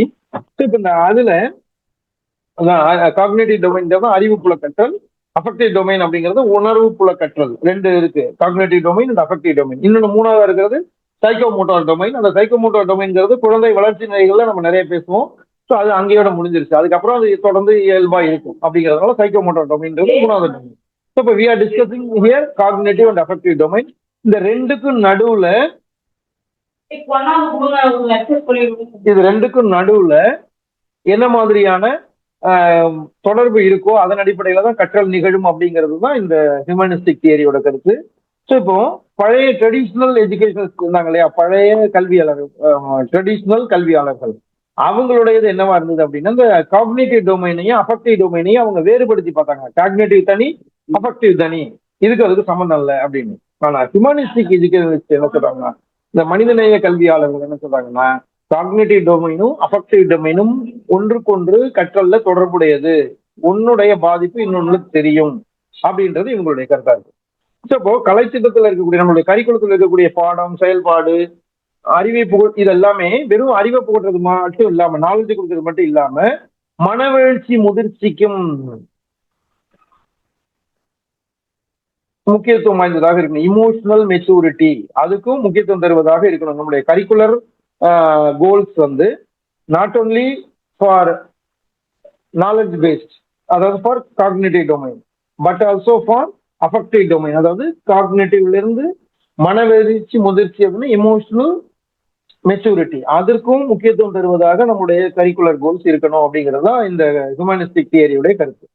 அது மாதிரி முழுமையான ஆளுமை வளர்ச்சி பெறுவதே கற்றல் கற்பித்தலுடைய நோக்கம், இந்த ஹோலிஸ்டிக் பர்சனாலிட்டி டெவலப்மெண்ட். இதுதான் ஹியூமனிஸ்டிக் தியரியுடைய முக்கியமான கருத்து. இவங்க கருத்துப்படி கற்றல் அப்படின்னா ஹியூமனிஸ்டிக் டெவலப்மெண்ட், கற்பித்தல் அப்படின்னா ஹோலிஸ்டிக் பர்சனாலிட்டி டெவலப்மெண்ட்டுக்கான சூழ்நிலையை உருவாக்கி தருவதுதான் கற்பித்தல் அப்படிங்கிறது தான் இந்த தியரியினுடைய கருத்து. இப்போ இந்த கருத்துக்களை சொன்ன கார்ல் ரோஜர்ஸ், இவர் ஒரு 1961 இதற்கான கொள்கையை வெளியிட்டிருக்காரு. அப்போ 1950s இருந்தே இந்த மனிதநேய கற்றல் சார்ந்த பேச்சுக்கெல்லாம் தொடங்கிடுச்சு. நம்ம சிலபஸ்ல பார்க்க போற இந்த கார்ல் ரோஜர்ஸ் 1961 இந்த கொள்கையை வெளியிடுறாரு, humanistic theory of Carl Rogers in 1961. இவர் என்ன சொல்றாருன்னா, தன்னுடைய வாழ்க்கை லட்சியங்கள் விருப்பங்கள் இதெல்லாம் நிறைவு செய்யக்கூடிய ஆற்றல் பெற்றவன் மனிதன். தன்னுடைய வாழ்க்கையில என்ன லட்சியம் அவனுக்கு இருக்கோ, இலக்கு என்ன இருக்கோ, விருப்பம் என்ன இருக்கோ, அவனுடைய டிசைர் அண்ட் கோல்ஸ், அதை நிறைவு செய்யக்கூடிய ஆற்றல் மனிதன்கிட்ட இருக்கு. ஸோ அப்ப தன்னுடைய முழு ஆற்றலையும் பயன்படுத்தி தன்னுடைய வாழ்க்கை லட்சியத்தை அடையக்கூடிய அந்த மனிதர்களுக்கு பேரு தன்னிறைவு பெற்ற மனிதர்கள், செல்ஃப் ஆக்சுவலைஸ்டு பர்சன் அப்படின்னு அவர் சொல்றார். அந்த முழுமையாக தன்னுடைய ஆற்றலை பயன்படுத்தி அதன் மூலமாக வாழ்க்கை லட்சியத்தை அடைபவர்களுக்கு பேர் தான் தன்னிறைவு பெற்றவர்கள், செல்ஃப் ஆக்சுவலைஸ்டு பர்சன்ஸ் அப்படிங்கிறது இந்த ரோஜர்ஸோட கருத்து. ஸோ அப்போ ரோஜர்ஸ் என்ன சொல்றாருன்னா, எந்த விதமான நெருக்கடியாலும் உந்தப்படாமல் தன்னிச்சையாக செயல்பட்டு தம்முடைய ஆற்றல் அனைத்தையும் பயன்படுத்தி முன்னேறி வெற்றி பெறக்கூடியவர்கள் இருக்காங்களே, அப்படி வெற்றி பெறக்கூடியவர்களுக்கு பேர் தான் தன்னிறைவு பெற்றவர்கள். அப்போ எந்த நெருக்கடி வந்தாலும் அதுல இருந்தெல்லாம் அந்த நெருக்கடியால பாதிக்கப்படாம தன்னுடைய ஆற்றலை முழுமையாக பயன்படுத்தி அதிலிருந்து தான் நினைத்த இலக்கை அடைந்து தன்னிறைவு பெறுபவர் அவங்களதான் ரோஜர்ஸ் முழு இந்த செல்ஃப் ஆக்சுவலைஸ்டு பர்சன்ஸ் அப்படின்னு சொல்றாரு. ஸோ இவங்களெல்லாம் அவர் எப்படி சொல்றாரு அப்படின்னா, perfect man or ideal persons அப்படின்னு சொல்றாரு.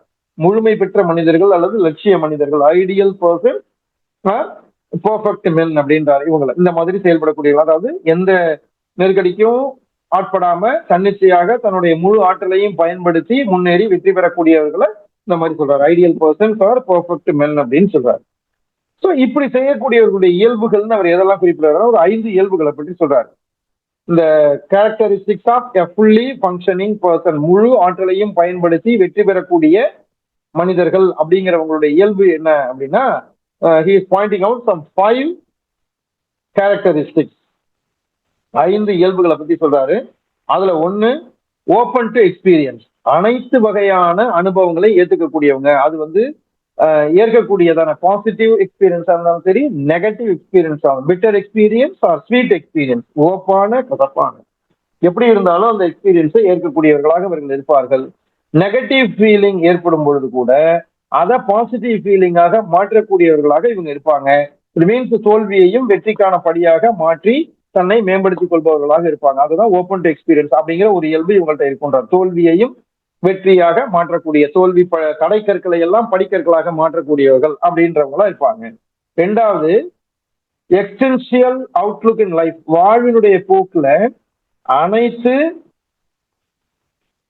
அந்த விஷயத்தையும் யதார்த்தமாக எடுத்துக்கொள்வது. அதுதான் நம்ம என்ன சொல்லலாம், எக்ஸிஸ்டென்ஷியல், எக்ஸிஸ்ட் அப்படின்னா வெளியில வாழ்க்கையில இயல்பா இருக்கக்கூடியது.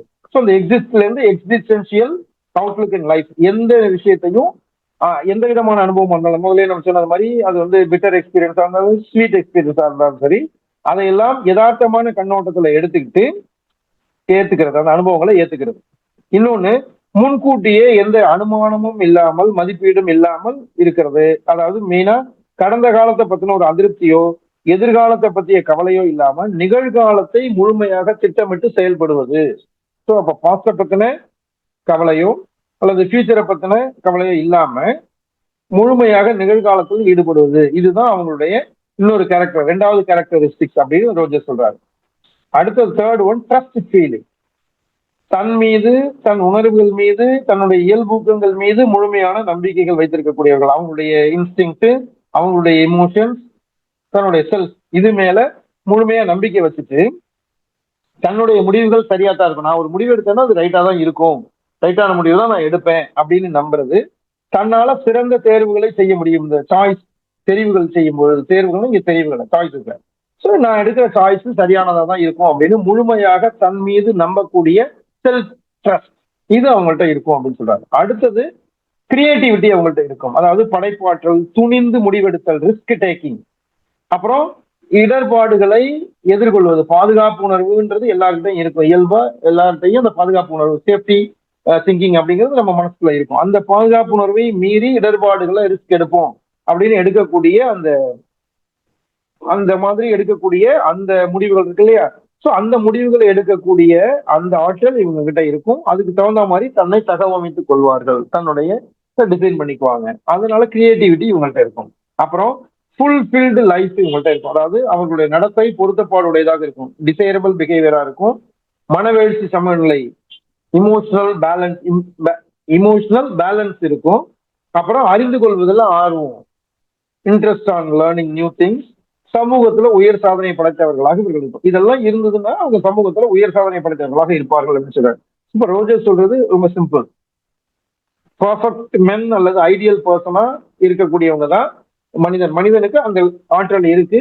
தன்னுடைய முழு ஆற்றலையும் பயன்படுத்தும் பொழுது மனிதனால இந்த பர்ஃபெக்ட் மென் அல்லது ஐடியல் பர்சன் அப்படிங்கிற நிலையை பெற முடியும். அப்போ அவங்கள்ட்ட இந்த 5 கேரக்டரிஸ்டிக்ஸ் இருந்ததுன்னா they will become a ideal person. They will become ideal persons or perfect men அப்படின்றத ரோஜர்ஸோட கருத்து. ஸோ இந்த ரோஜர்ஸ் ஒரு அமெரிக்க நாட்டை சேர்ந்த கல்வி உளவியல் வல்லுநர் தான். இப்போ நம்ம இந்த யூனிட்ல டிஸ்கஸ் பண்ணக்கூடிய 6 பேர்ல எக்ஸப்ட் நம்ம இன்னைக்கு பார்க்காம விட்டுருக்கிற ஜீன் பியாஜே, அவரை தவிர மீதி எல்லாருடையதும் சொல்லிட்டோம். ஜீன் பியாஜே சுவிஸ் நாட்டை சேர்ந்த கல்வி உளவியல் வல்லுநர். அவரை பத்தி நம்ம அந்த 2வது யூனிட் வரும்போது பண்ணுவோம். Now I am stopping my screen sharing as the session of myself is over now.